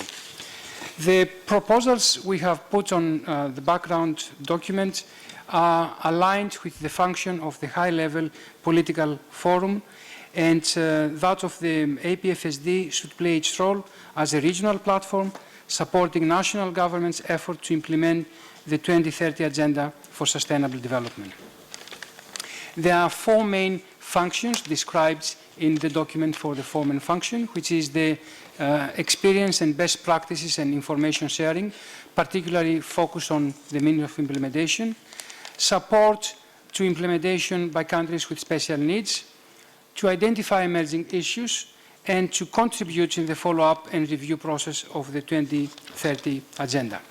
When it comes to the follow-up and review for the 2030 Agenda, we do understand, and we have put specific text in the document, that details and further agreement must wait until adoption from the General Assembly of specific resolution on the follow-up and review.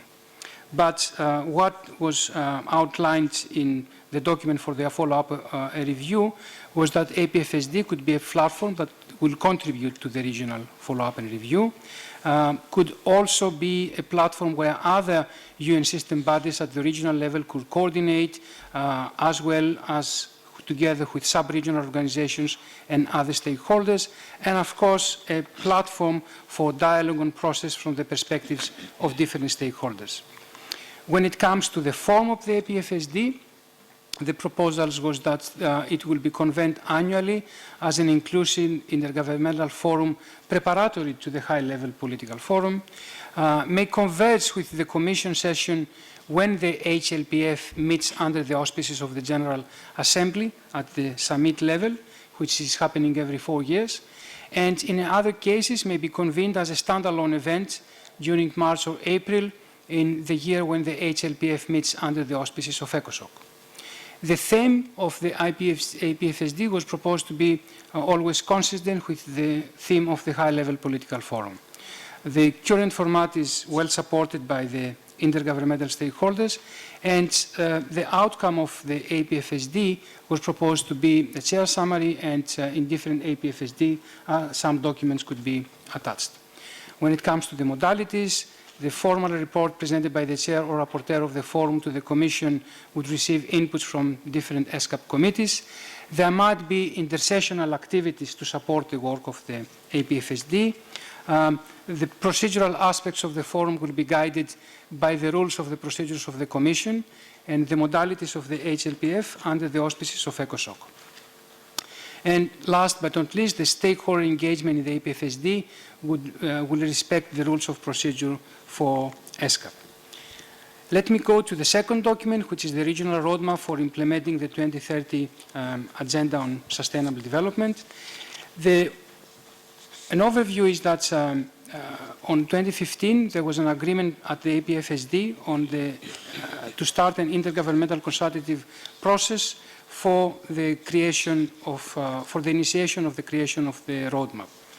A framework for regional cooperation to implement the 2030 Agenda, that was what was meant to be the roadmap, and a framework that will strengthen the means of implementation across all the 17 Sustainable Development Goals.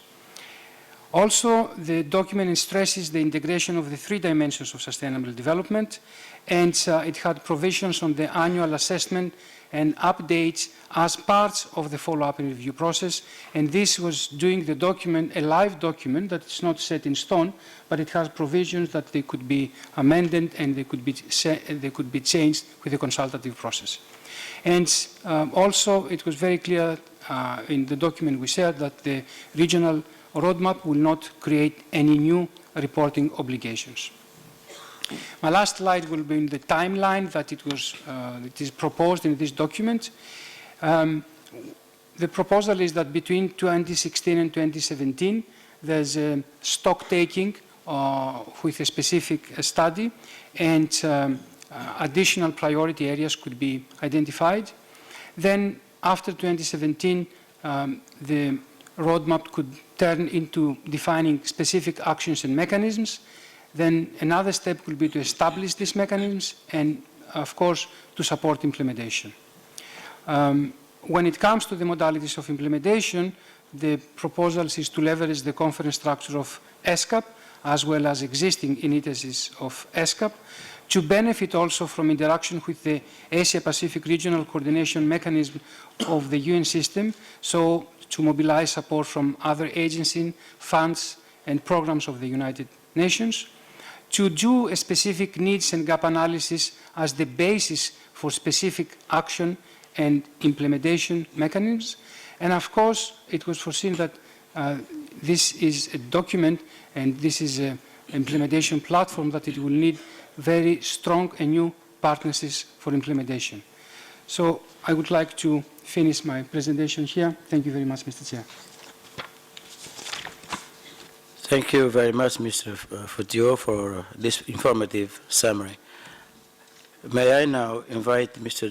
Jonas Leonis, Undersecretary for Environment and International Environmental Affairs, Department of Environment and Natural Resources of the Philippines, as chair of the preparatory session to present his summary of the deliberations of the preparatory meeting of senior officials.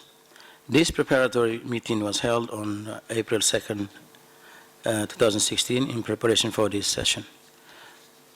Mr. Leones, the floor is yours. Thank you, Your Excellency, Mr. Chair.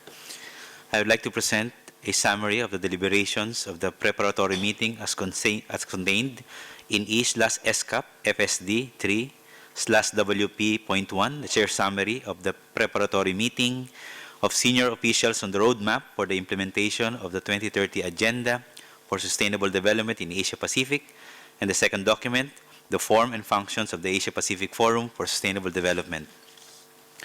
The preparatory meeting was held on 2 July 2016 and was attended by representatives from 28 ESCAP member states, 1 non-member state, and representatives of the civil society. And the chair, as I observed, a wealth of diverse views from the member states. Delegations expressed the need to align with the global process going forward.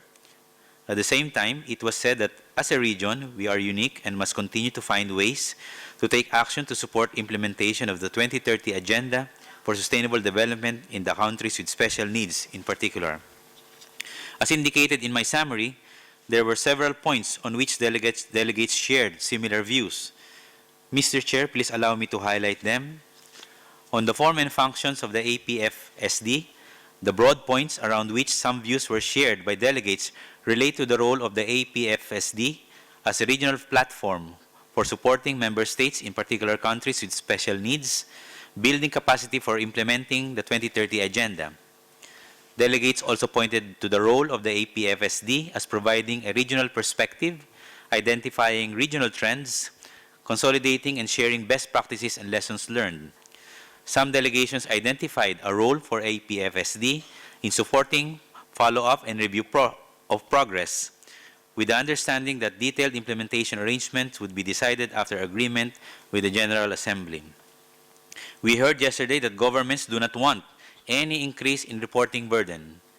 There was a support for the Asia-Pacific Forum as an inclusive intergovernmental forum preparatory to the HLPF.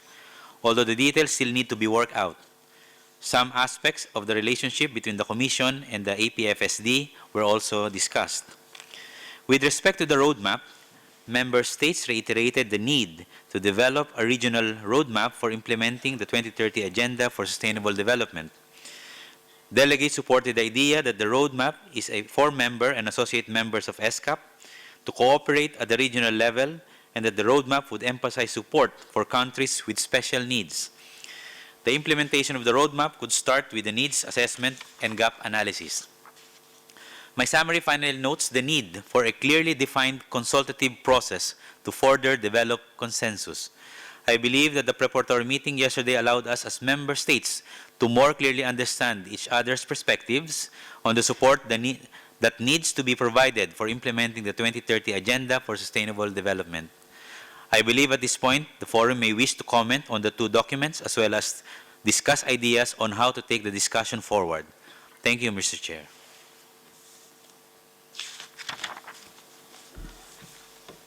Thank you, Mr. Leonis, for taking on this important responsibility and bringing the views from the preparatory meeting to the attention of this meeting.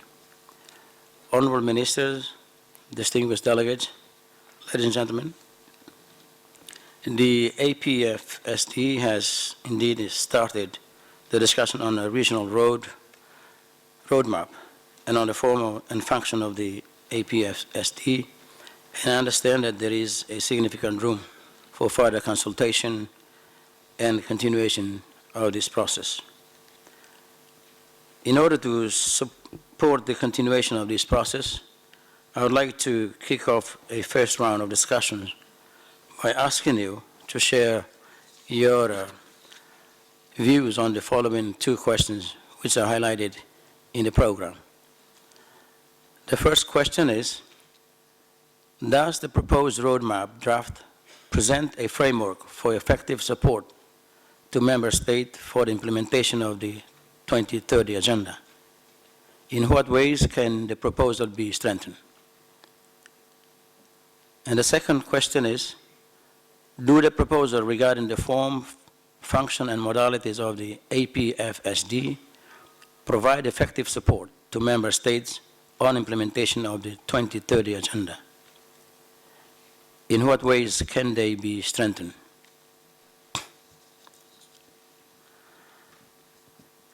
I would like to invite member states to provide their broad response to these questions, and I would propose to spend the next 45 minutes on this.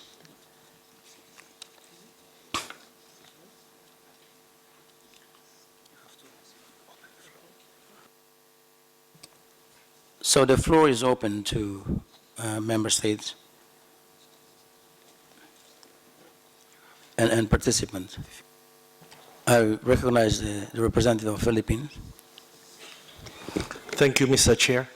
The Philippines is one of the most vulnerable countries to the effect of climate change, and currently the country is experiencing the impact of El Nino, bringing damages to farmland. In lieu of this, my delegation affirms and agrees that the proposed roadmap draft present a framework for effective support to the member states, especially for this region. My delegation strongly supports the adoption of the roadmap for the implementation of the 2030 Agenda of the Sustainable Development for Asia Pacific. Thank you. Thank you for the presentation.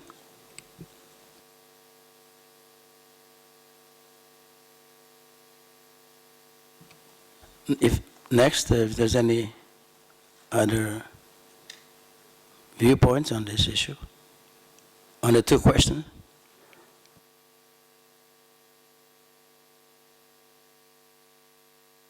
I recognize the representative of Sri Lanka. The floor is yours. Mr. Chairman, Sri Lanka welcomes the initiative by ESCAP to formulate and implement a regional sustainable development roadmap and would like to extend our support for the adoption at the APFSD 2016, along with a proposal for due process that generates collective ownership and coherence. Sri Lanka has initiated its own National Sustainable Development Roadmap towards evolving a national sustainable development strategy, policy, regulatory, and institutional framework to strengthen the capacity and means of implementation. We have adopted a process to evolve the roadmap in belief that the transformation towards sustainable development must be inclusive of all state and non-state actors and stakeholders. Towards building a regional roadmap of collective ownership, Sri Lanka would like to propose that an expert working committee or a task group, essentially consisting of the member state representatives, is established along with a due process that includes a clear methodology of evolving key priorities and pathways, stakeholder consultations, timelines for negotiations and agreements. This working committee task group must work between now and the APFSD in 27 towards building a regional sustainable development roadmap coherent with national sustainable development challenges, needs, and aspirations, and that generates collective ownership and inspires partnerships for implementation in the region. That is the way we believe should be going forward. Thank you. Thank you very much for the representative of Sri Lanka for its comments and its proposal, and of course its support for the roadmap, the proposed roadmap.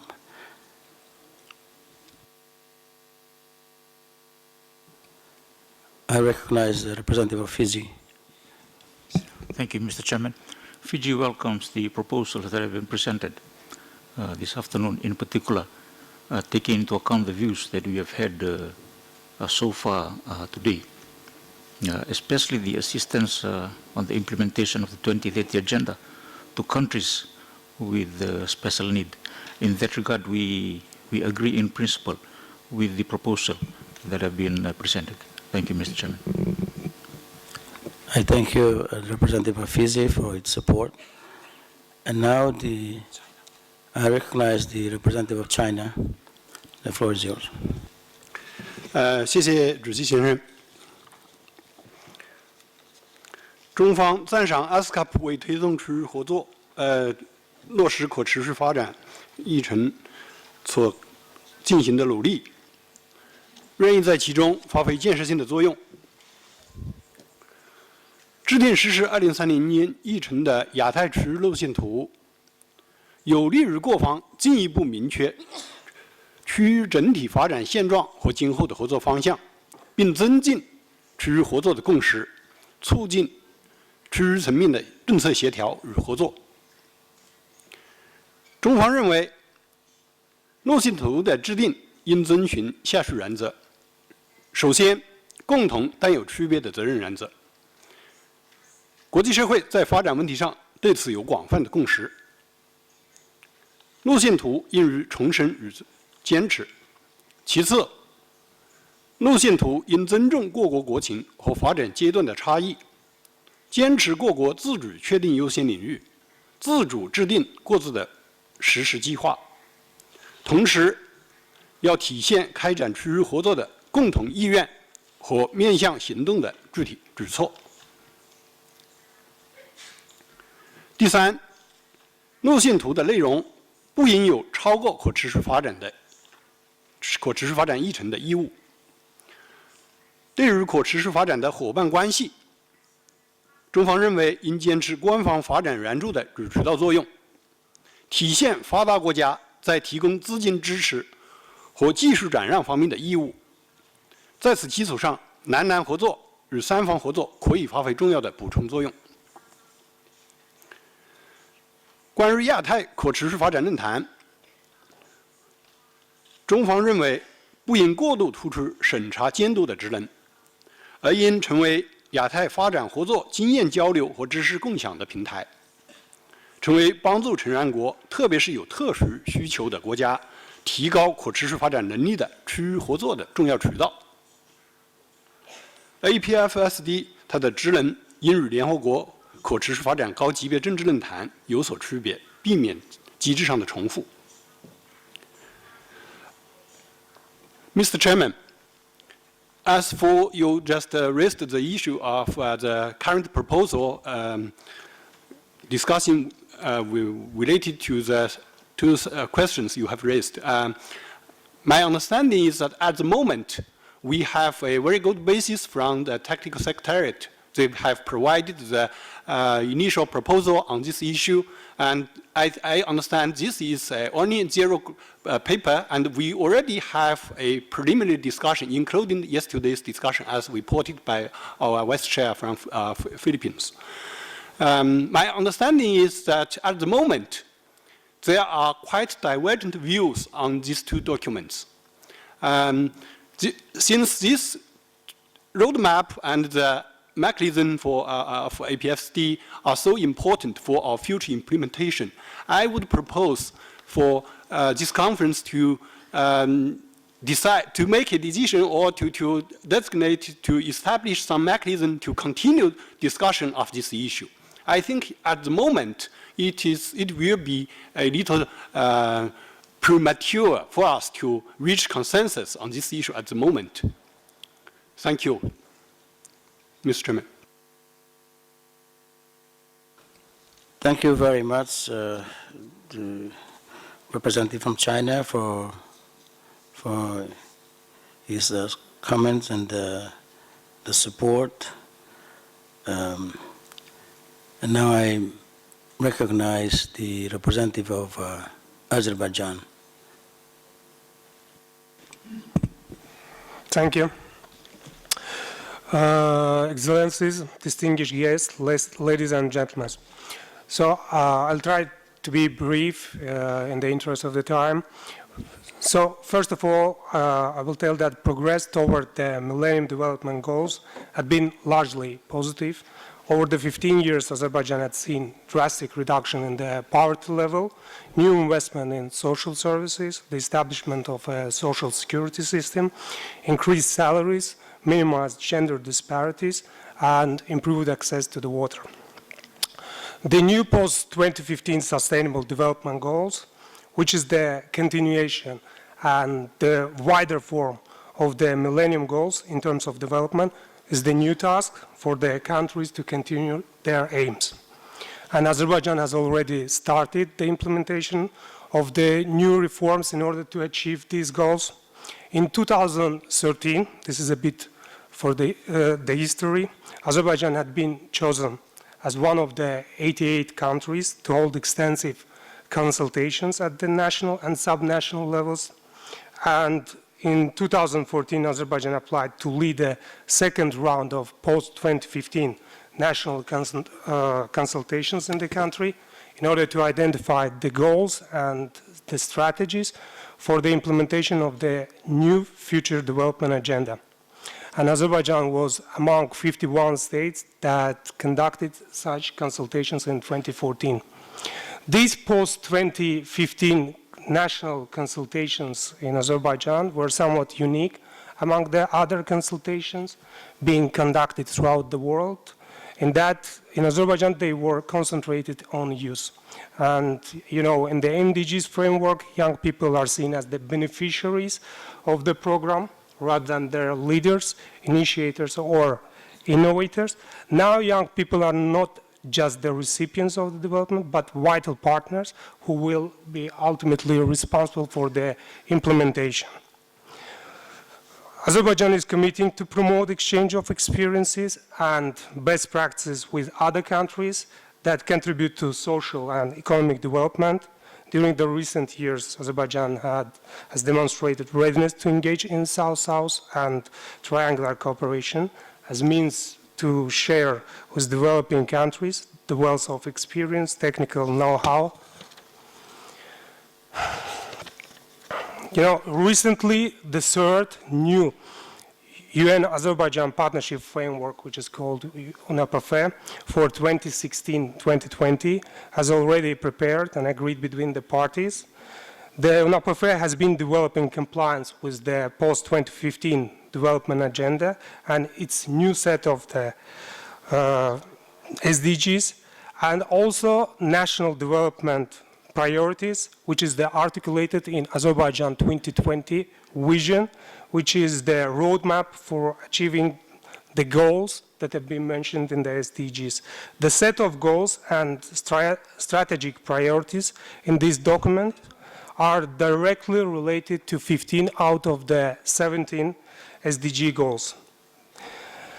Now, they all can be summarized in broader C groups, especially related to the Azerbaijan, along with the other regional countries. The one is the promoting sustainable and inclusive economic development, underpinned by increased diversification and decent works.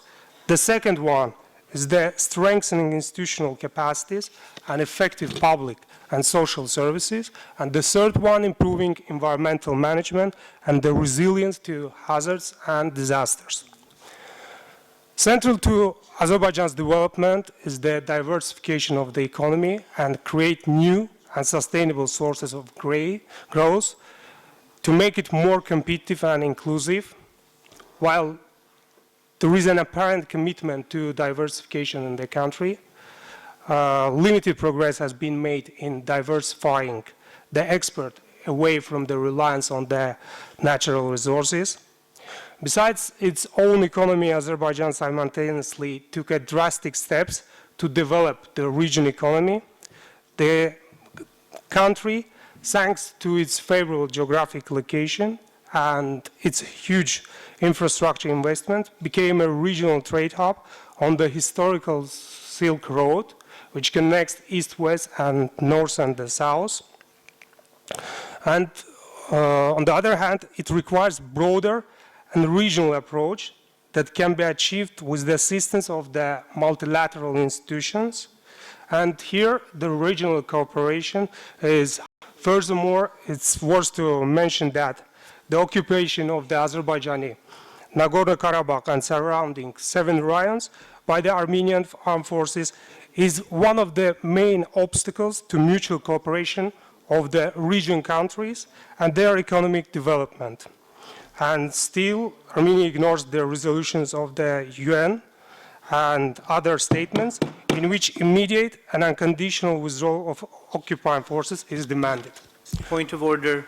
While economic growth is critically important for Azerbaijan, the purpose is to ensure its sustainability. I have to interrupt. I have a point of order. Its sustainability and long-term development. The representative of Argentina, you will have the right to respond. Armenia. Moreover, gains have been uneven in the country. Among the regions of the country, the regional development within the country was not that good, and it was uneven. The government targets now economically disadvantaged geographic areas and seek to remove obstacles to a more equitable regional development. The priority in the regional development is the agricultural and industrial specialization of the regions. The second strategic priority is the need to further strengthen institutional capacities to formulate and implement public policies which should be tackled through development of human resources for the public sector and expansion of e-government as the key areas for institutional reforms. Corruption is the most concerning problem, and the government is seriously fighting against it. And the third critical barrier, which is also considered as the way for the achieving the goals in the roadmap, is the country's increasing exposure and vulnerability to environmental degradation and natural hazards exacerbated by climate change. You know, Azerbaijan is not a major greenhouse gas contributor. It emits the same amount of carbon dioxide per capita as the average for upper middle income countries. However, considering the reliance of Azerbaijan's economy on hydrocarbon production, the government works on to define the new pathways to reduce the carbon footprint of economic development.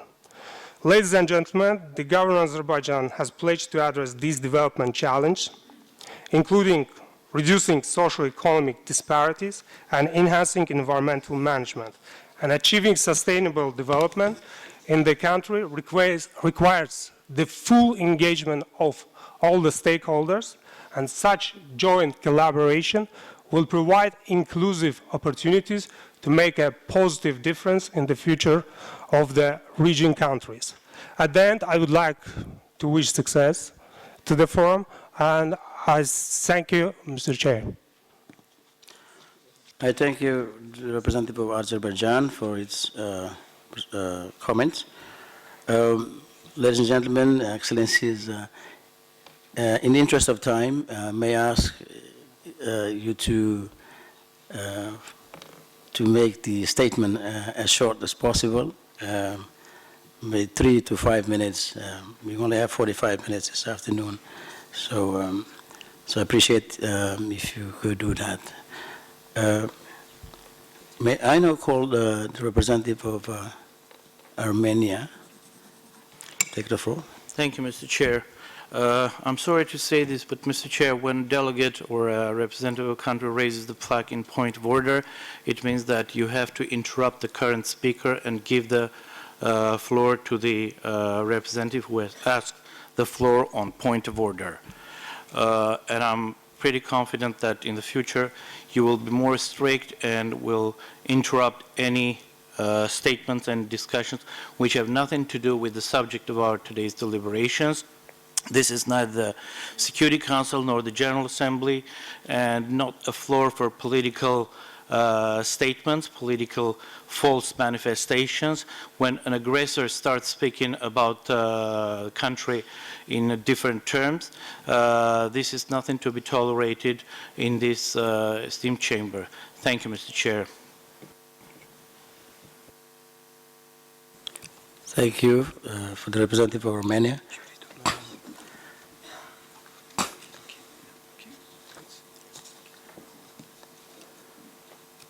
Can I take your inputs on the proposal of Sri Lanka, China? One is the first set up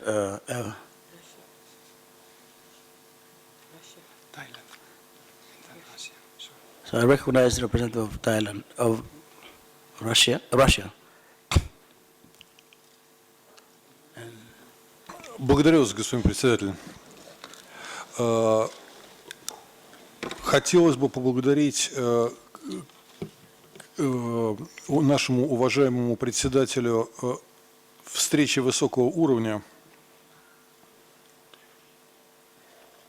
Senior Officials Meeting,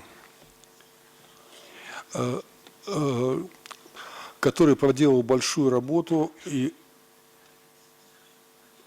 вместе с секретариатом подготовил качественный документ,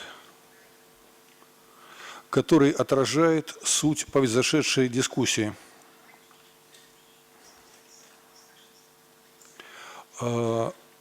Мы считаем, что положение этого документа, the content of this document, forms a very adequate basis for our consideration of the matter, and we can go along with the main elements drafted by our secretariat in the form of 2 documents vis-à-vis the topic under discussion, as well as the elements of the chairman's summary. We find them to be acceptable to us. As regards our future deliberations, we also note that there was a significant discrepancy of views as to the way to proceed further. In this regard, we would support the proposal by the distinguished representative of the People's Republic of China to continue working on this as he proposed, perhaps in the form of a working mechanism to achieve consensus. The distinguished representative of Sri Lanka proposed a working group. I think the modalities can be variable. It is not. It is a very open question, and we would be willing to engage in this sort of work in order to reach consensus on this issue. I thank you very much, Mr. Chairman. Thank you very much, Representative of Russia, for the inputs and the support of the documents. I saw the representative of Thailand raise the flag today. You have the floor. Thank you, Mr. Chair. My delegation is of the view that the APFSD could serve as a platform for peer learning and share of best practices. The follow-up and review function of the APFSD should build on shared targets and be in coherence with and not duplicating the arrangement at the global level to be discussed at the HLPF. The future form and function of the APFSD in this regard should not create extra obligation on the reporting requirements to the member states. In addition, in order to facilitate follow-up and review of all 17 goals of the agenda and truly reflect the completed regional perspective on implementation of sustainable development, the APFSD may receive contributions from the United Nations system at the regional level. Other regional and sub-regional organizations, as well as business sector, should also be part of the contributions and should work in coordination with ESCAP, for example, ASEAN.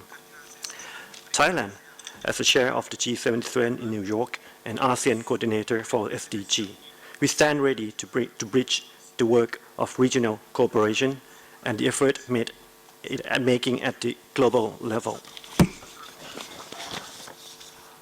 For the roadmap, we think we are of the view that the roadmap shall seek to support member states in the implementation of the 2030 agenda. Therefore, the role of ESCAP or the future regional cooperation to support the strengthening means of implementations, in particular in the area of data collection and national statistic capacity, including development of national baselines where they do not yet exist, improving reporting mechanism and international comparability of national and international data should be adequately reflected, as was, now and time is again reflected throughout the day. And thank you. Thank you very much, the representative of Thailand. Now I give the floor to the representative of India.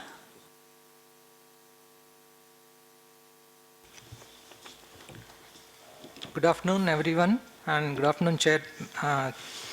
Our views have been expressed yesterday also, but today I want to reiterate some of the main points. The follow-up and review mechanism of SDGs are still under consideration by member countries at General Assembly. So the regional roadmap and follow-up and review mechanism for SDGs can be decided only after the decision at UNGA. APFSD itself cannot be seen as a forum whose main or sole function is follow-up and reviewing the 2030 agenda. It is a forum for regional dialogue on sustainable development, and one of its roles could be seen as supporting the follow-up and review of the 2030 agenda. Instead of mandated role for tracking progress on implementation, APFSD should promote a regional perspective on implementation, identify regional trends on issues, and consolidate best practices. In our view, APFSD should not conduct national reviews of individual member countries, since this will be done at HLPF. Thank you, Chair. Thank you very much for the representative of India for its statement.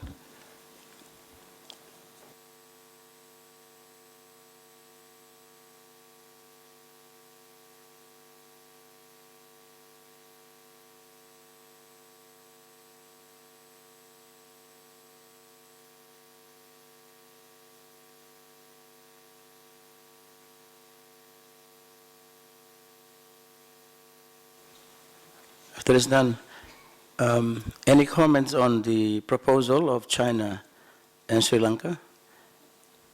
And also any proposals for TOR?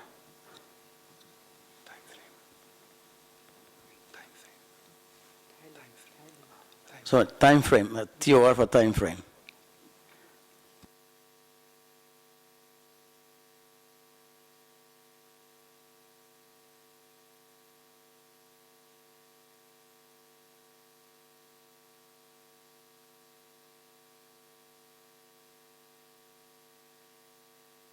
I recognize the representative of Australia.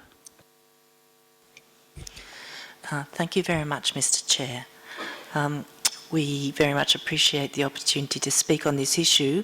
Along with other member states, we attended the preparatory meetings yesterday and very much appreciate the active efforts of the ESCAP Secretariat to get some forward movement on this.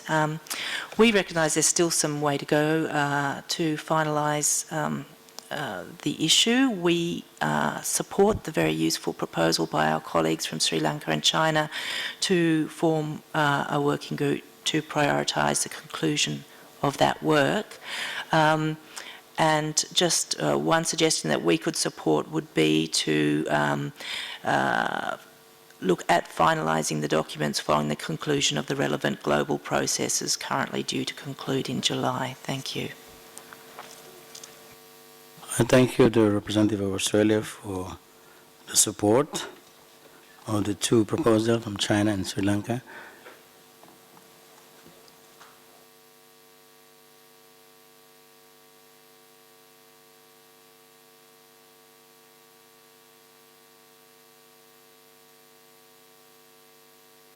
Can I consider that there is agreement to form working group, since I have seen none hands raising hands? So can I consider that there is agreement, or the representative of Japan? Thank you very much, Mr. Chair. Our government also supports the idea to facilitate more consultations and discussions on these two matters, of course. The modality or the format, framework of the platform to discuss these issues, we will further discuss in this APFSD meeting how we can have consultations and discussions on this matter within the existing, I think, the conference structure, including ACPR. Thank you very much. Thank you very much for the representative of Japan.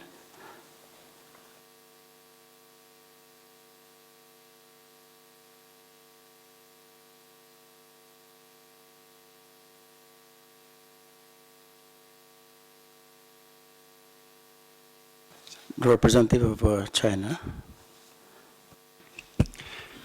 Thank you, Mr. Chairman, for giving me the floor again. Sorry for perhaps my language is not so good. I just try to clarify my proposal. I think this is a good chance for us to have substantive discussion on these two issues. And we already have a lot of discussion. And at this conference, I hope we could try to reach maximum consensus. And based on that consensus, we will continue working on these two issues with left-in questions. Thank you.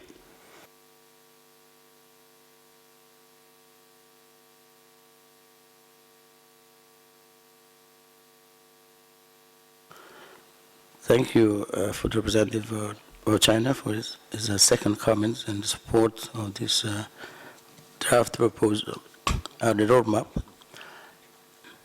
Is there any other comments?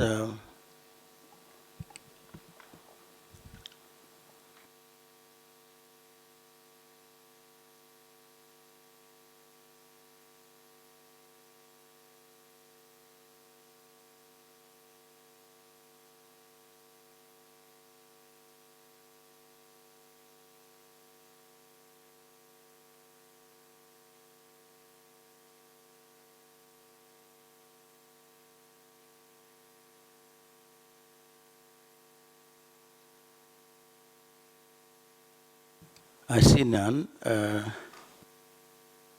representative of Japan.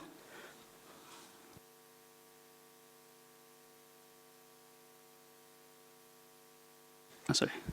Thank you, Mr. Chair, giving me again the floor. So my delegation would like to intervene in these two matters tomorrow morning again. But so I just want to clarify the process right now. So are you talking about the proposal by the distinguished delegates from China and Sri Lanka, or we are talking about more broader discussions of the two matters? Thank you very much. Thank you, Representative from Japan. Yes, we are now talking about the two proposals from Sri Lanka and China.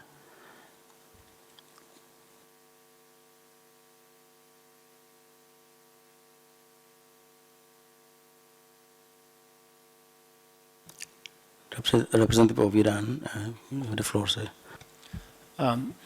Thank you very much, Mr. Chairman, for giving me the floor. As regards to the proposal made by distinguished colleague from Sri Lanka and also from the distinguished colleague from China, would it be possible for both to perhaps clarify more about their proposals in more details? Because as a colleague from Sri Lanka will propose, a working group perhaps requires to be established, but the point is that this working group would be for this meeting, during this meeting, or it will be continued afterwards. So it would be an open-ended one, or so. Then I think with their clarifications, we would be in better position to react. Thank you.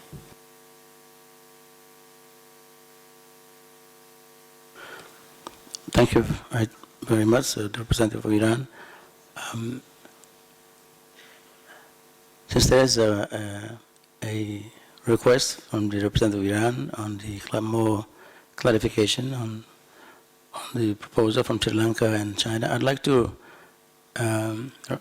ask the representative of Sri Lanka to elaborate further its proposal, if you could. The floor is yours. Thank you, Mr. Chairman.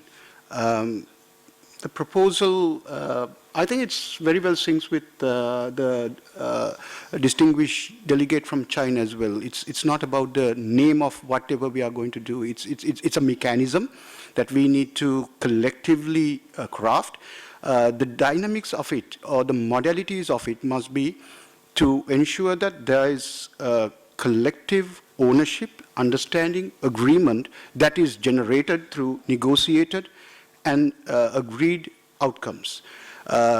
Whatever we call it, whether it's a task group, whether it's a mechanism which has broader meaning as the delegate of China has proposed, should have clarity on how we from now onwards for the next year work as states, member states, and how we engage rest of the non-state actors in the region towards bringing a collective vision of a roadmap that provides coherence with national interests, priorities, aspirations as well. The proposal for a committee or a task group is part and parcel of a larger mechanism as well, but it clearly brings out the collectiveness of this region rather than creating an isolated, fragmented outcome. Rather than rushing into anything, fundamentally for us to agree that the initiative for a roadmap is appreciated, much appreciated, and we as a collective body can work towards. And I will leave it to the distinguished members of this room to further deliberate, but would be part of it as well in devising the mechanics. Thank you. Thank you, the representative of Sri Lanka, for the clarification of its proposal. Now I'd like to ask if the representative of China would like to make any further clarification. Thank you, Mr. Chairman. My consideration is, my feeling is that we are in premature condition to taking final decision on this issue. But after talking to different colleagues, and especially after listening just our Russia colleagues' view, I think perhaps we, at this conference, we should try our best to reach some maximum consensus based on the document circulated yesterday as our Russia colleagues, they say they can go along with most of them. So I suppose this could be some of the objective we try to reach at this conference. And then in this part, perhaps we can have during today and tomorrow, we could have a small group or informal consultation about the text based on these 2 pages on the functions and form of APFSD, as well as the proposed roadmap modalities. So in these 2 papers, perhaps we can decide to establish some working group for the future continued consultation on these 2 issues to solve the left issues. So that's my preliminary consideration. I don't consider it as a proposal. Thank you. I thank you, the representative of China, for the clarification. May I ask if there is any other input or comments?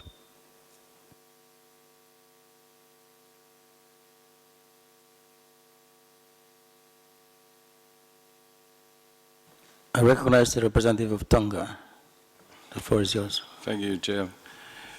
Just a matter of trying to assist us with moving forward. It seems there's a general consensus we need to do some more work on the document.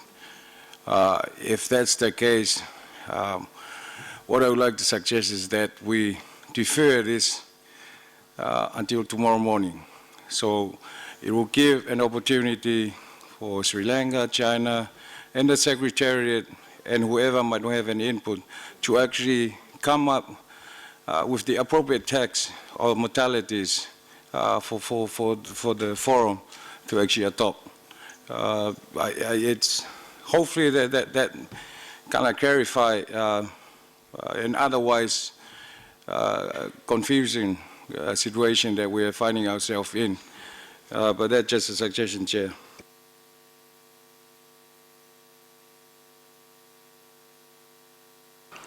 I thank you, the representative of Tonga, for his proposal.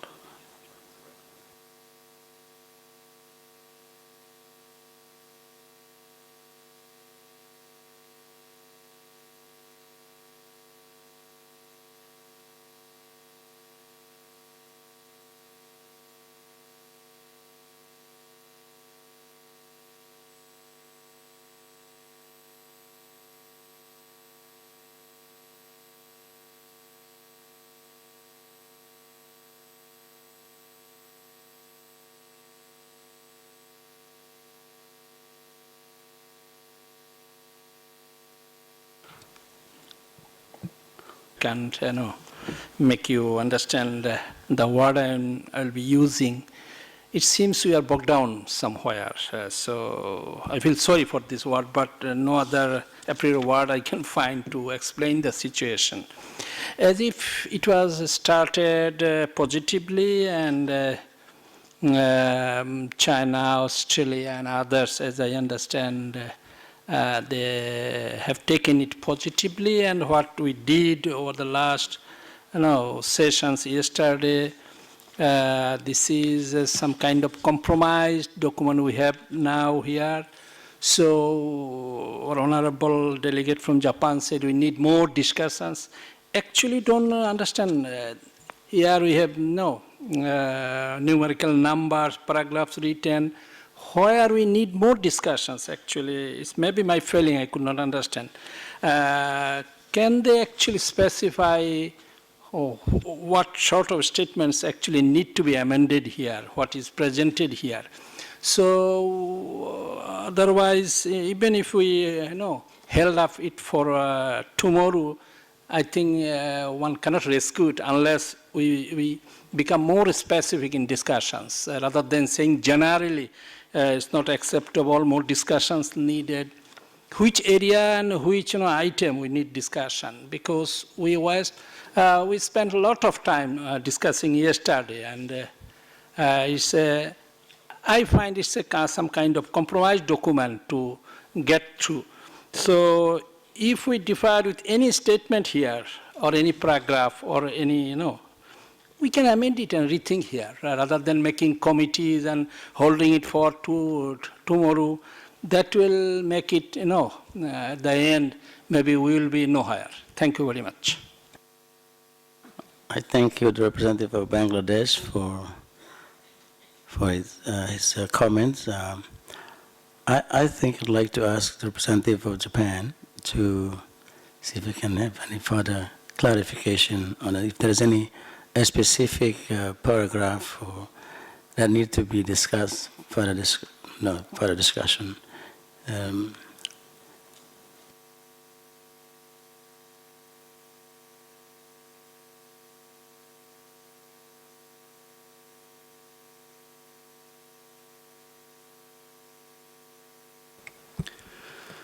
Thank you, Mr. Chair.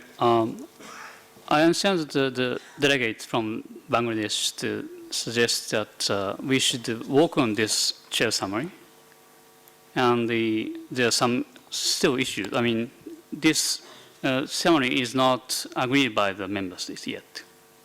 So I think the proposal from the delegates from Bangladesh is to work on this chair summary to move forward. And so we, in this regard, maybe we can discuss which areas still needed for discussions and so on. Thank you very much.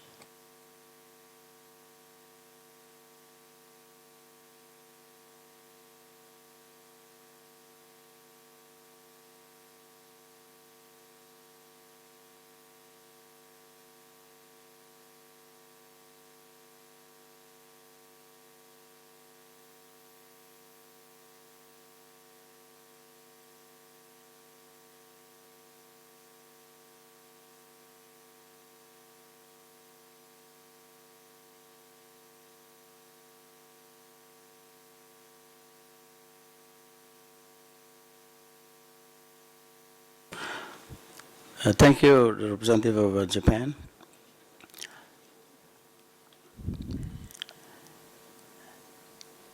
It is indeed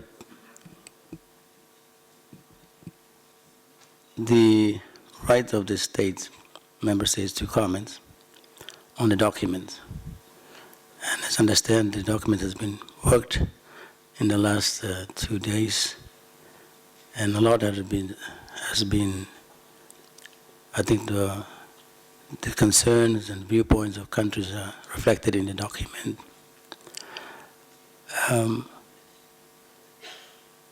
We do need a consensus on the document, and we need contributions of everybody, of every country, to make the document richer, that is useful to our region, our countries and the region. As I understand, the representative of China today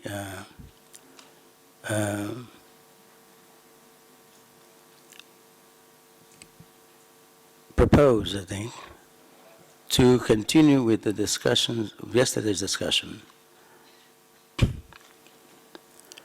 And I believe that the representative of China would like to see, the enrichment of the text before we can approve.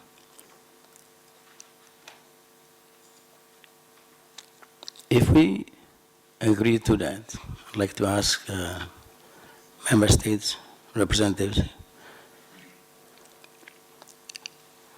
shall I propose that we continue the discussion tomorrow as proposed by the representative of China?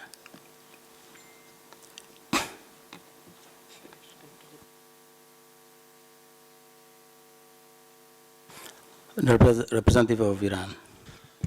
Mr. Chairman, as I myself was participating in the discussions yesterday on the forms and formats and the modalities of the APFSD, actually, and as was reported by the chairman of the senior official meeting yesterday, we were able to reach to I mean, we were able to progress and reach to very good basis for moving further ahead. And as we heard here from several delegations, there still needs to elaborate somewhere on the same, I mean, the text which was proposed by the, as we know, the chair summary of the preparatory senior official meeting yesterday. So the proposal would be that, yes, I see a very workable merit in your proposal and the proposal made by China to continue, but the continuation of the discussions would be on the same text as we see the chair's summary of the yesterday's deliberation. So based on that, we can continue with the rest of our work, and I hope we could reach to a consensus on that. Thank you. Thank you very much, the representative of Iran. As I understand, we are discussing the two proposals on the roadmap draft that has been discussed yesterday and proposed to further discussion this afternoon, and of course would lead to the approval of consensus, actually. But because there is a different viewpoint on this, and I think the representative of China raised proposed that we should have a further discussion on that, and basically to continue on the discussion of yesterday. Yeah. So I think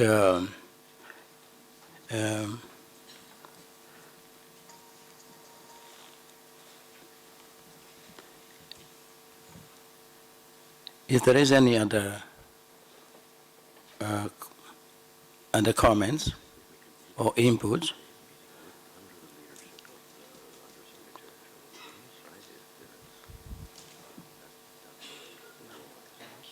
we can agree that we should continue the discussion for tomorrow.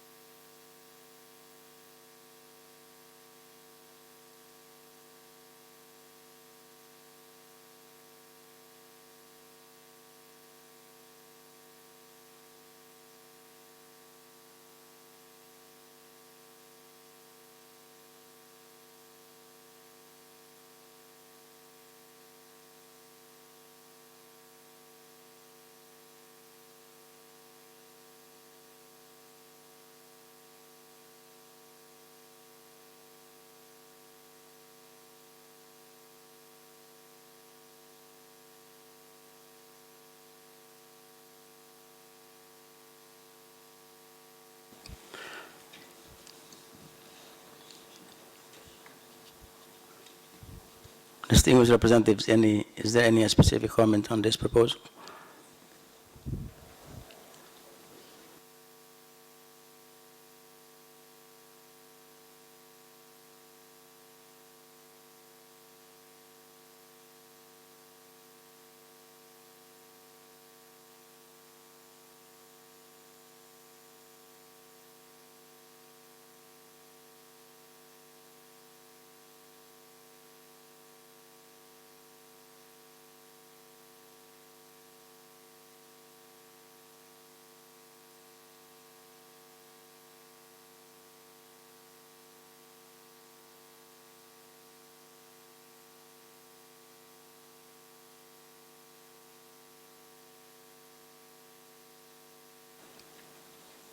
I see none. At this point, I'd like to give the floor to the Executive Secretary to elaborate a little bit about the two proposals. Thank you, Mr. Chair. Thank you for chairing this session and for the way you have steered it. I wanted to just offer a couple of perspectives. I think it's always very useful to have the membership's leadership on the form, substance, and also the direction in which ESCAP is going. The more there is a conformed consensus, it will help the Secretariat to help the membership. That's one comment that I'd like to make. And since time is tight, we very much appreciate clarity in guidance on how to proceed within the context of the subjects that are at hand. Second point I'd like to make is that the benefits of the regional roadmap extend to the countries with special needs and also developing countries that are uniquely at a disadvantage currently, and we are available to service them in whichever way member states would like us to serve them. The disadvantaged states and nations do need to have an early start to position themselves effectively for jump-starting something for which we have 15 years, but the first year is going to be lost if we get too bogged down into procedures. The third point I wanted to make was that the regional roadmap, or for that matter, the APFSD, is not imposing any onerous obligations on the overstretched governments. It is simply trying to support the countries. So it's not reinventing another parallel process to the national or global process that exists. It is very clear that UN agencies that are in the field, or for that matter, the national governments themselves, have a very strong ownership of the SDG prioritization and the way they wish to proceed. It's already coming out from my dialogue individually with the countries. Wherever I have gone, everybody is saying, well, we are reflecting, we are going to go forward in this way or that way. However, the issue is that there are some technical glitches, and there are also there's need for capacity building, there is need for technical support to countries. It is not about parallel processing. It is our business to provide technical cooperation projects and to help develop the capacities of the governments. And regional roadmap is simply trying to collate the kind of support given our competence as a regional commissions we have. We are not taking over any follow-up and review or threatening the global or fast-tracking ourselves vis-a-vis the global review mechanism. There is no such intention because we service New York on a daily basis, and every night we are sitting and talking at the global level to the various platforms. We are a part and parcel of the UN technical task team that is informing the member states on the possible options for the global follow-up and review. So I wanted to kind of set aside some of the things that I'm hearing that perhaps we are proposing in the documentation to kind of go faster than the global follow-up and review, or to do things which may be not anticipated, or some new things will be coming. We are very much a central part of the UN technical team that is deliberating whether it is on financing for development or it's on SDG follow-up and review. There is a very cohesive mechanism where the UN system is working to reflect on it, and also there is inbuilt flexibility in the two documents in front of you to undertake the necessary amendments or revisions. So it's a very flexible document, both of them. And so I think, and they are not imposing any demands on the member states.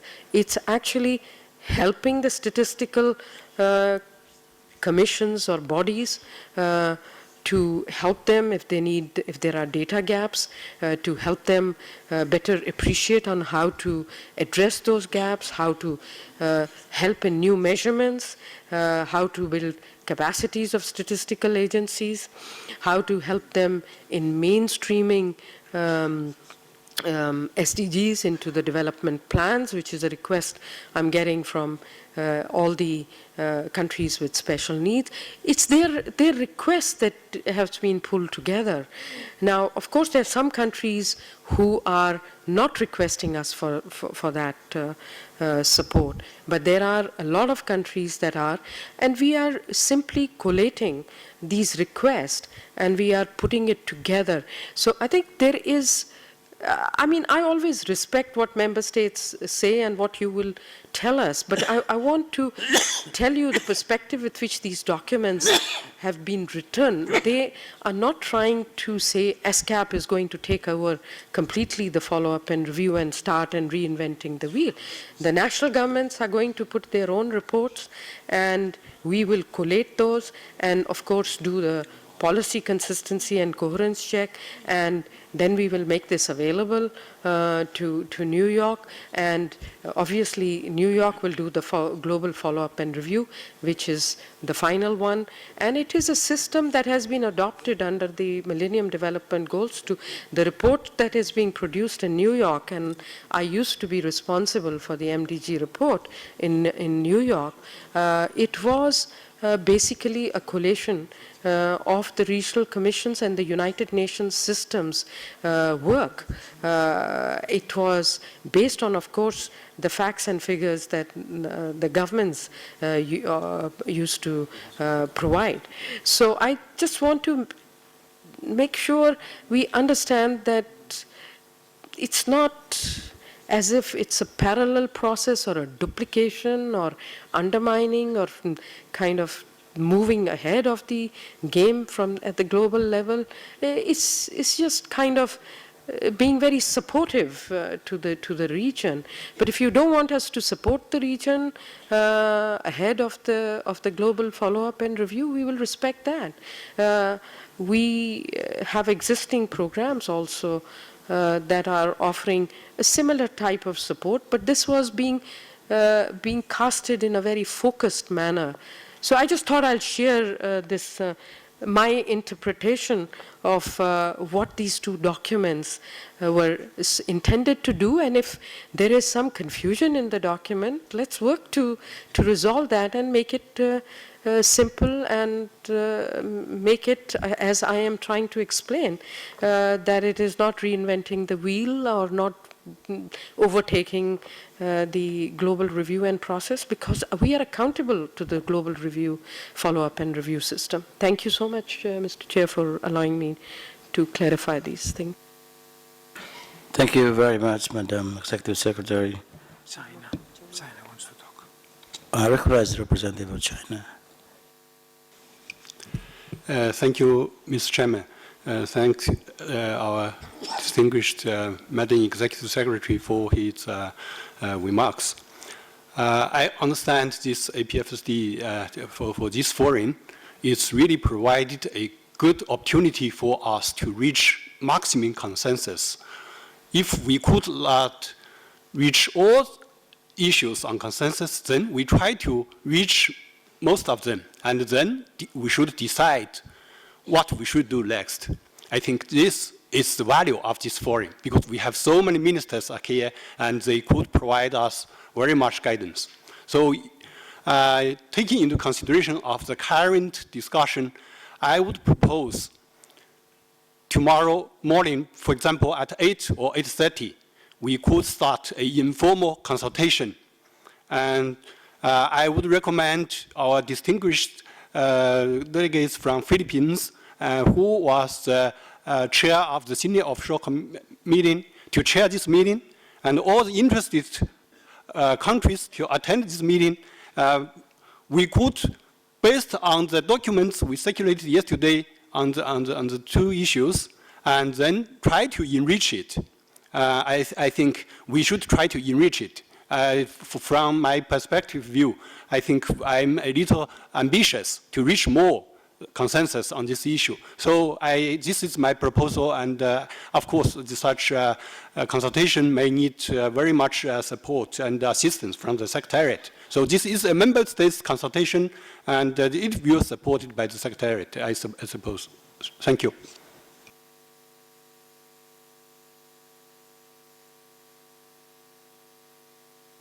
I thank you, the representative of China. I'd like to put this proposal into the floor, if there is any a reaction to that proposal from the representative of China, that tomorrow morning we will have the consultation.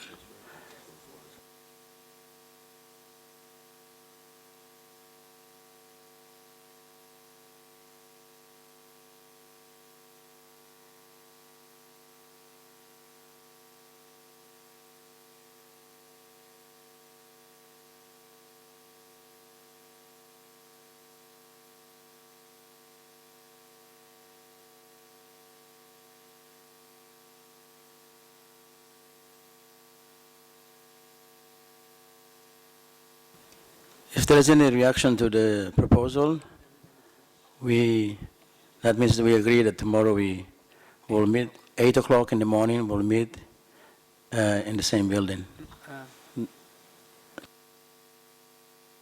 Yes. For the meeting, it will take place in the same room that we met yesterday, which is the CR4, conference room 4. I recognize the representative of Tonga. Chair, I'd like to support what China put forward with just one addition, is that if you don't reach a consensus, come up with a term of reference for a working group or a task force with a very clear time frame to actually get this document endorsed before the high-level discussion. Just to add on to that informal discussion at 8 o'clock, just in case you ran out of time, come up with something that the forum can consider after that. Thank you. Thank you very much for the representative of Tonga for the support of the proposal. So tomorrow at 8 o'clock, all the participants of the forum will be here in this building for the meeting.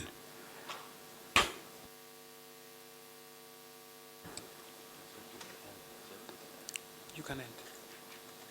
So I'd like to adjourn the meeting for tomorrow morning. Enjoy the night in Bangkok. Get refreshing, and tomorrow morning we'll have more fruitful discussion. Thank you. Before we leave, there is some announcement by the Secretariat. Excellencies, distinguished delegates, ladies and gentlemen, please join me in thanking the chair of the session, Mr. Constancio Pinto, Minister of Commerce, Industry and Environment of Timor-Leste, and the Vice Chair of APFSD. We will continue with the launch. There is a next session. Please stay with us. I would like to welcome everyone to the launch of the Transformations for Sustainable Development, Promoting Environmental Sustainability in Asia-Pacific report. In this regard, may I ask the distinguished speakers to take seats at the sofas. Professor Hironori Hamanaka, Chair of IGES, Board of Directors. Dr. Shamshat Akhtar, Under Secretary General of the United Nations and Executive Secretary of ESCAP. Professor Anthony Kapan, Director of United Nations University International Institute for Global Health.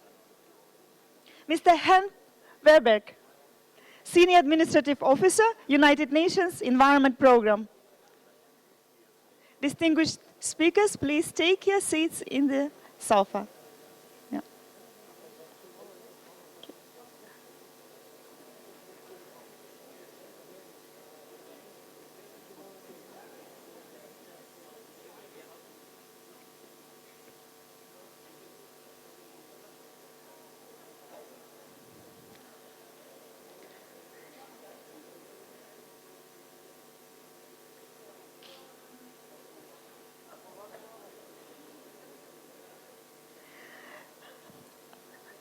Excellencies, distinguished delegates, ladies and gentlemen, I'm delighted to welcome you to the launch of the Transformations for Sustainable Development, Promoting Environmental Sustainability in Asia and the Pacific report.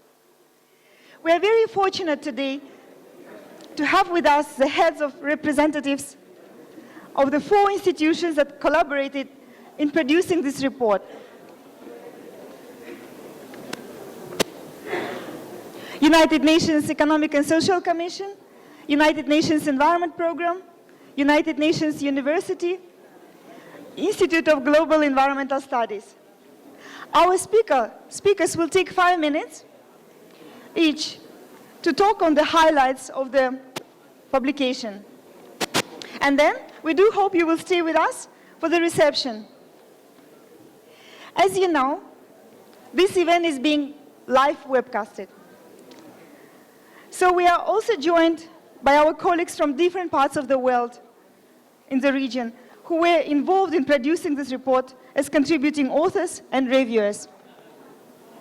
Ladies and gentlemen, distinguished delegates, excellencies, without any further ado, it's my honor to call upon Dr. Shamshat Akhtar, Under-Secretary General of the United Nations and Executive Secretary of ESCAP, to deliver her remarks.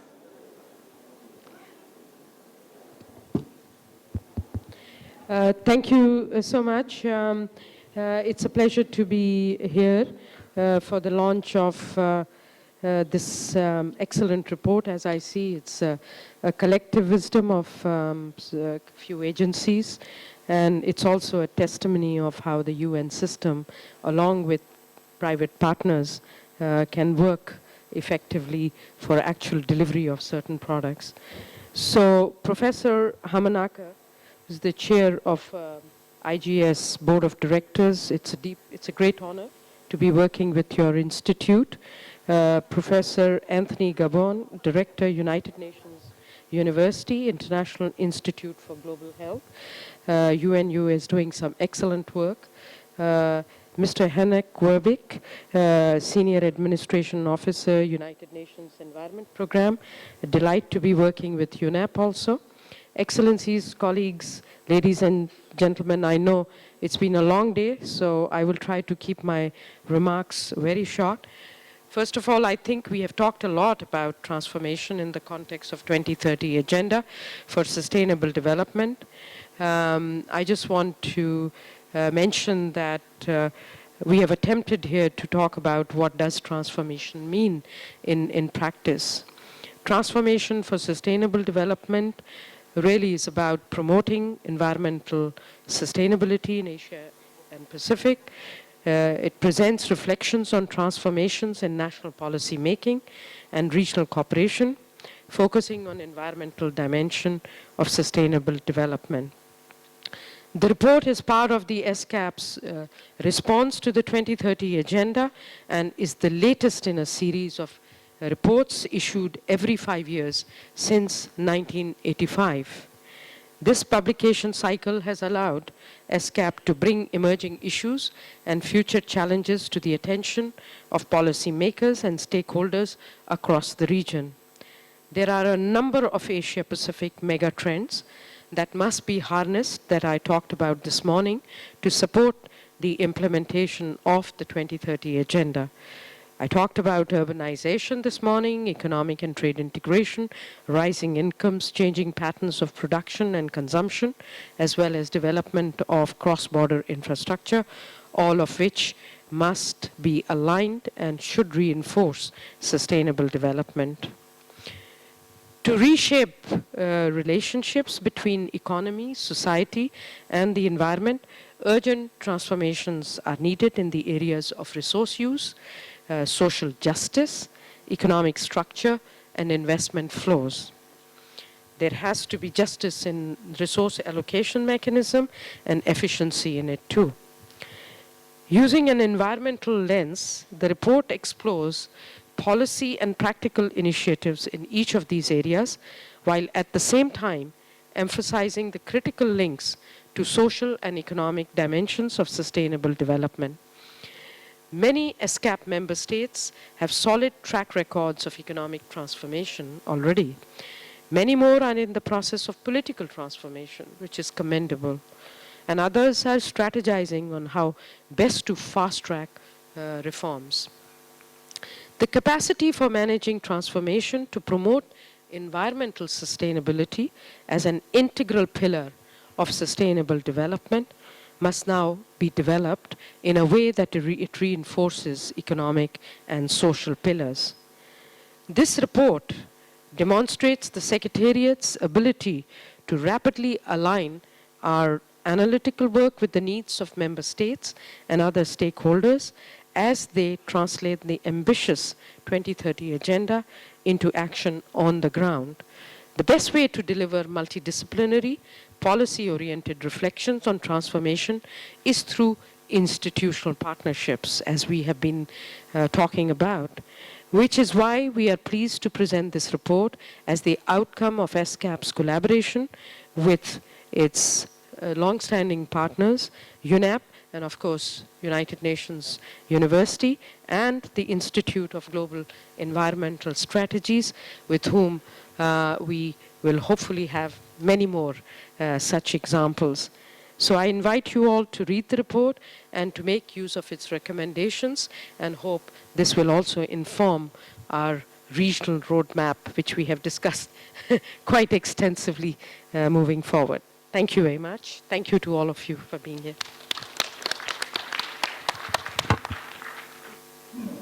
Dr. Akhtar.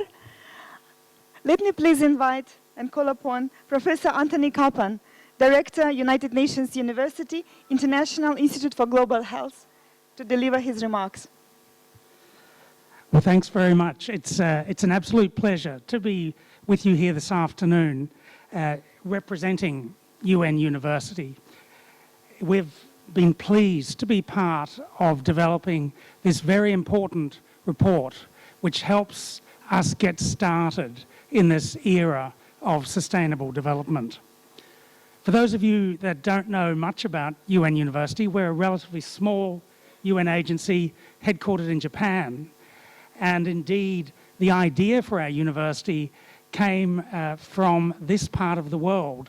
It was U Thant, who was the third Secretary General of the UN from Burma, who proposed the establishment of our university, because he felt there was a need to build knowledge and capacity across the system within UN agencies and programs, but also member states, to implement these sorts of changes that we need to work on collectively. So as we go forward, our university is keen to continue to work with ESCAP, with UNEP, with the agencies here in Bangkok, but also with stakeholders across the region, including the members here today. A key for transformation is to acknowledge that it's a combination of top-down and bottom-up. We need the nations to enable the transformation. And importantly also, as you'll see in the report, we need to acknowledge the planetary limits, the so-called planetary boundaries. Development can't be sustainable unless that development acknowledges the natural systems. For successful implementation, we'll need to work effectively across silos. Clearly, with the 2030 Agenda, we now have 17 goals, very ambitious goals, and what we must avoid is moving into our silos for implementation. we must look at ways to work across the societal sectors.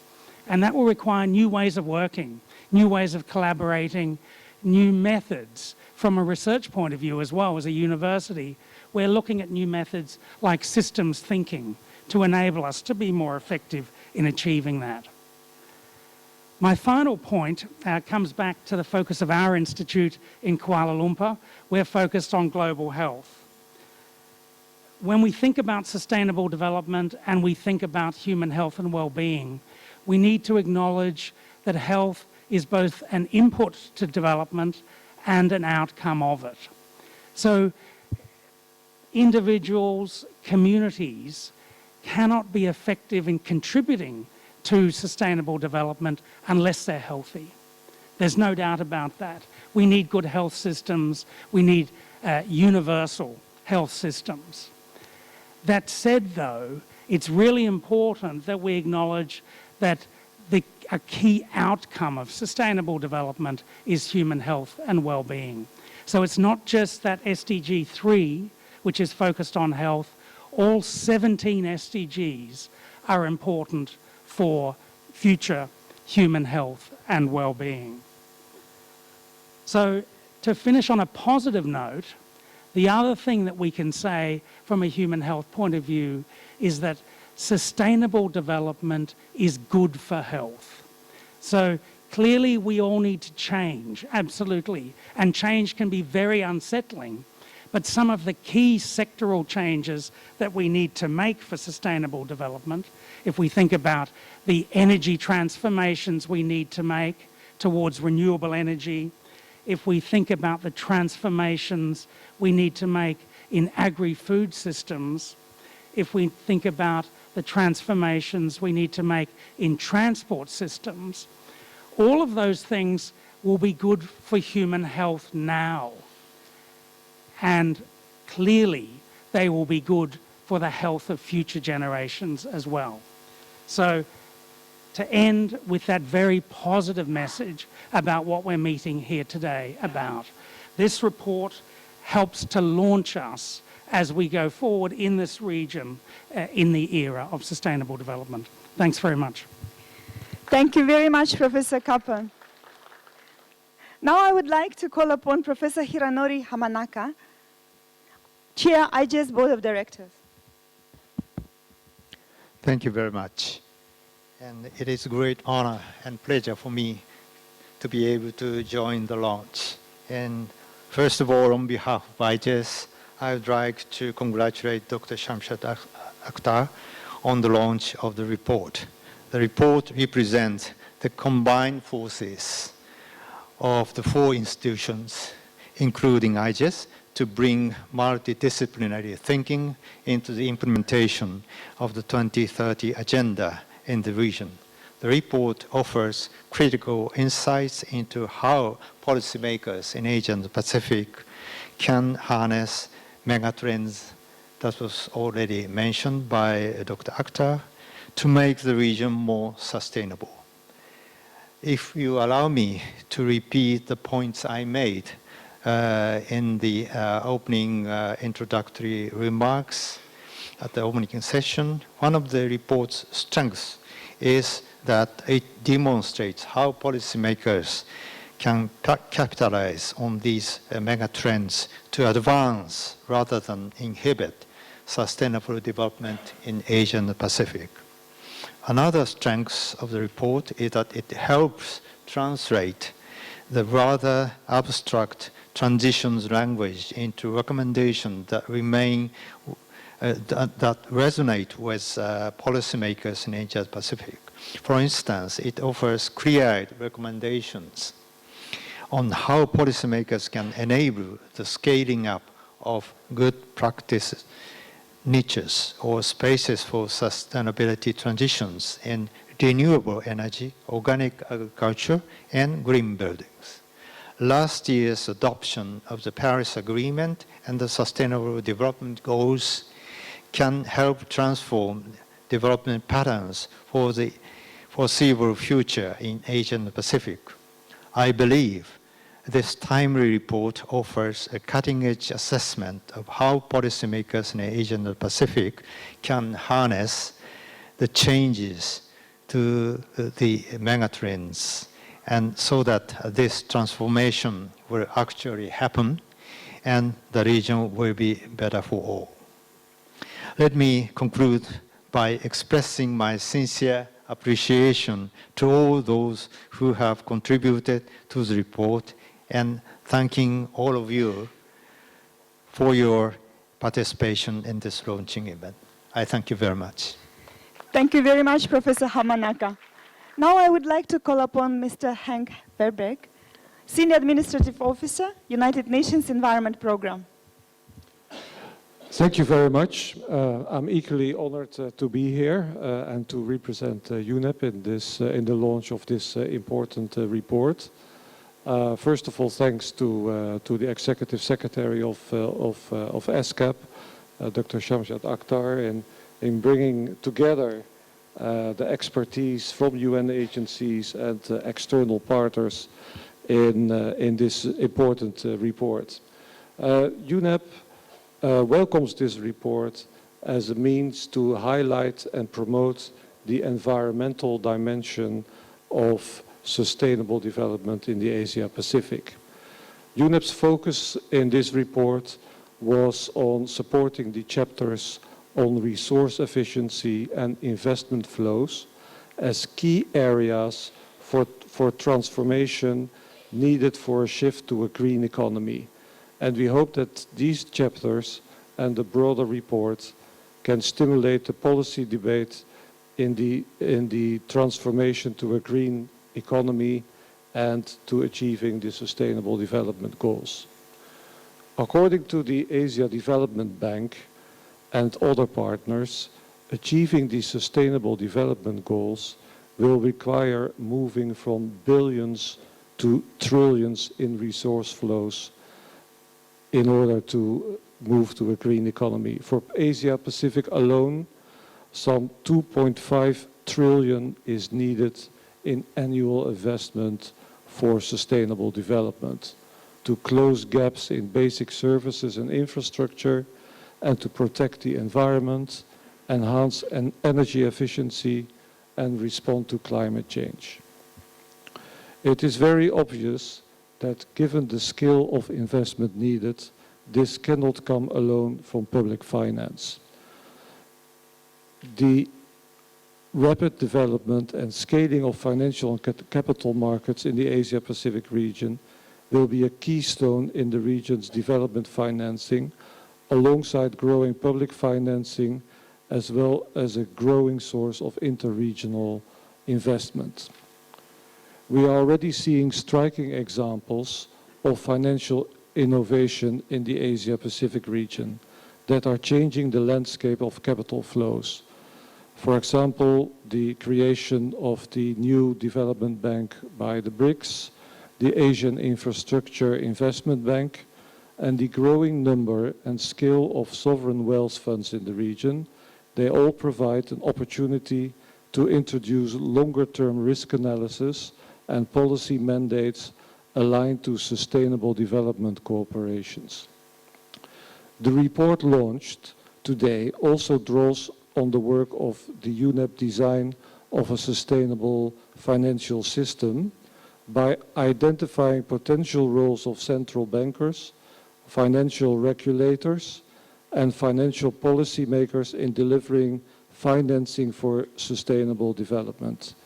Indeed, central bankers and financial regulators from the region have provided inspiring leadership in introducing sustainable development considerations into their activities. We can name the Bangladesh Bank, the Indonesian financial regulators, and the People's Bank of China.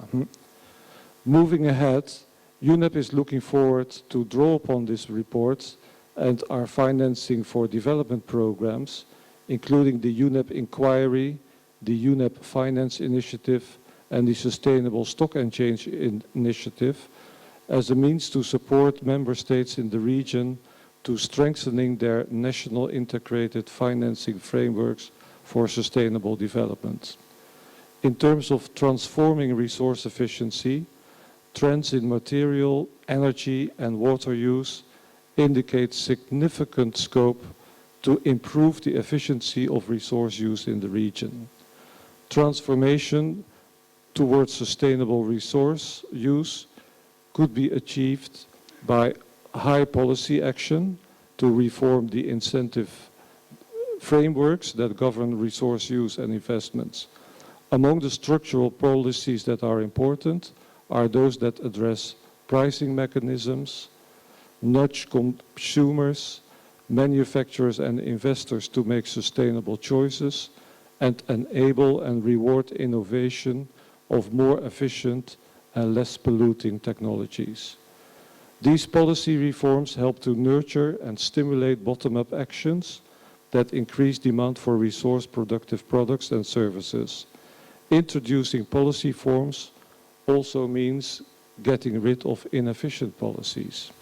The SDGs and the management of urbanization present critical opportunities to invest in infrastructure and processes that can lead to sustainable resource use for decades to come. UNEP looks forward to working with member states in this region on further promoting resource-efficient growth and in harnessing private sector financing for the sustainable development goals in the region. Thank you very much for your attention, and I hope you are all captive readers of this important report. Thank you. Thank you very much, Mr. Verberg. May I now invite distinguished speakers to come together for a photo session to commemorate the importance of the launch and the report. In front.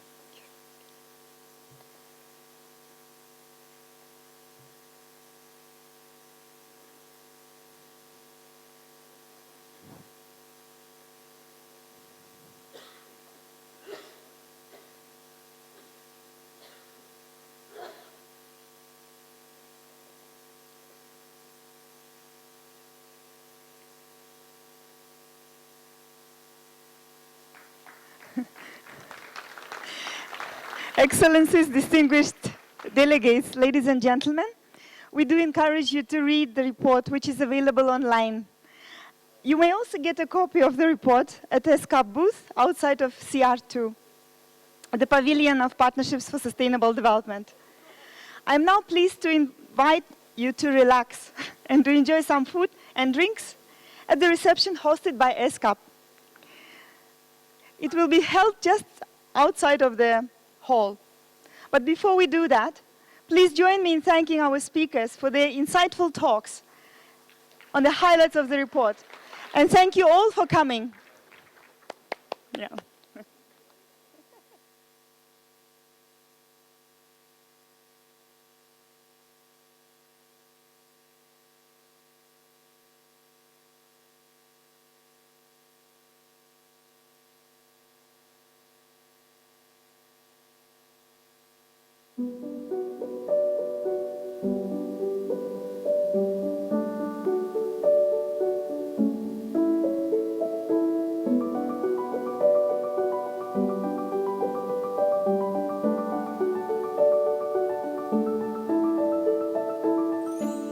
SDG is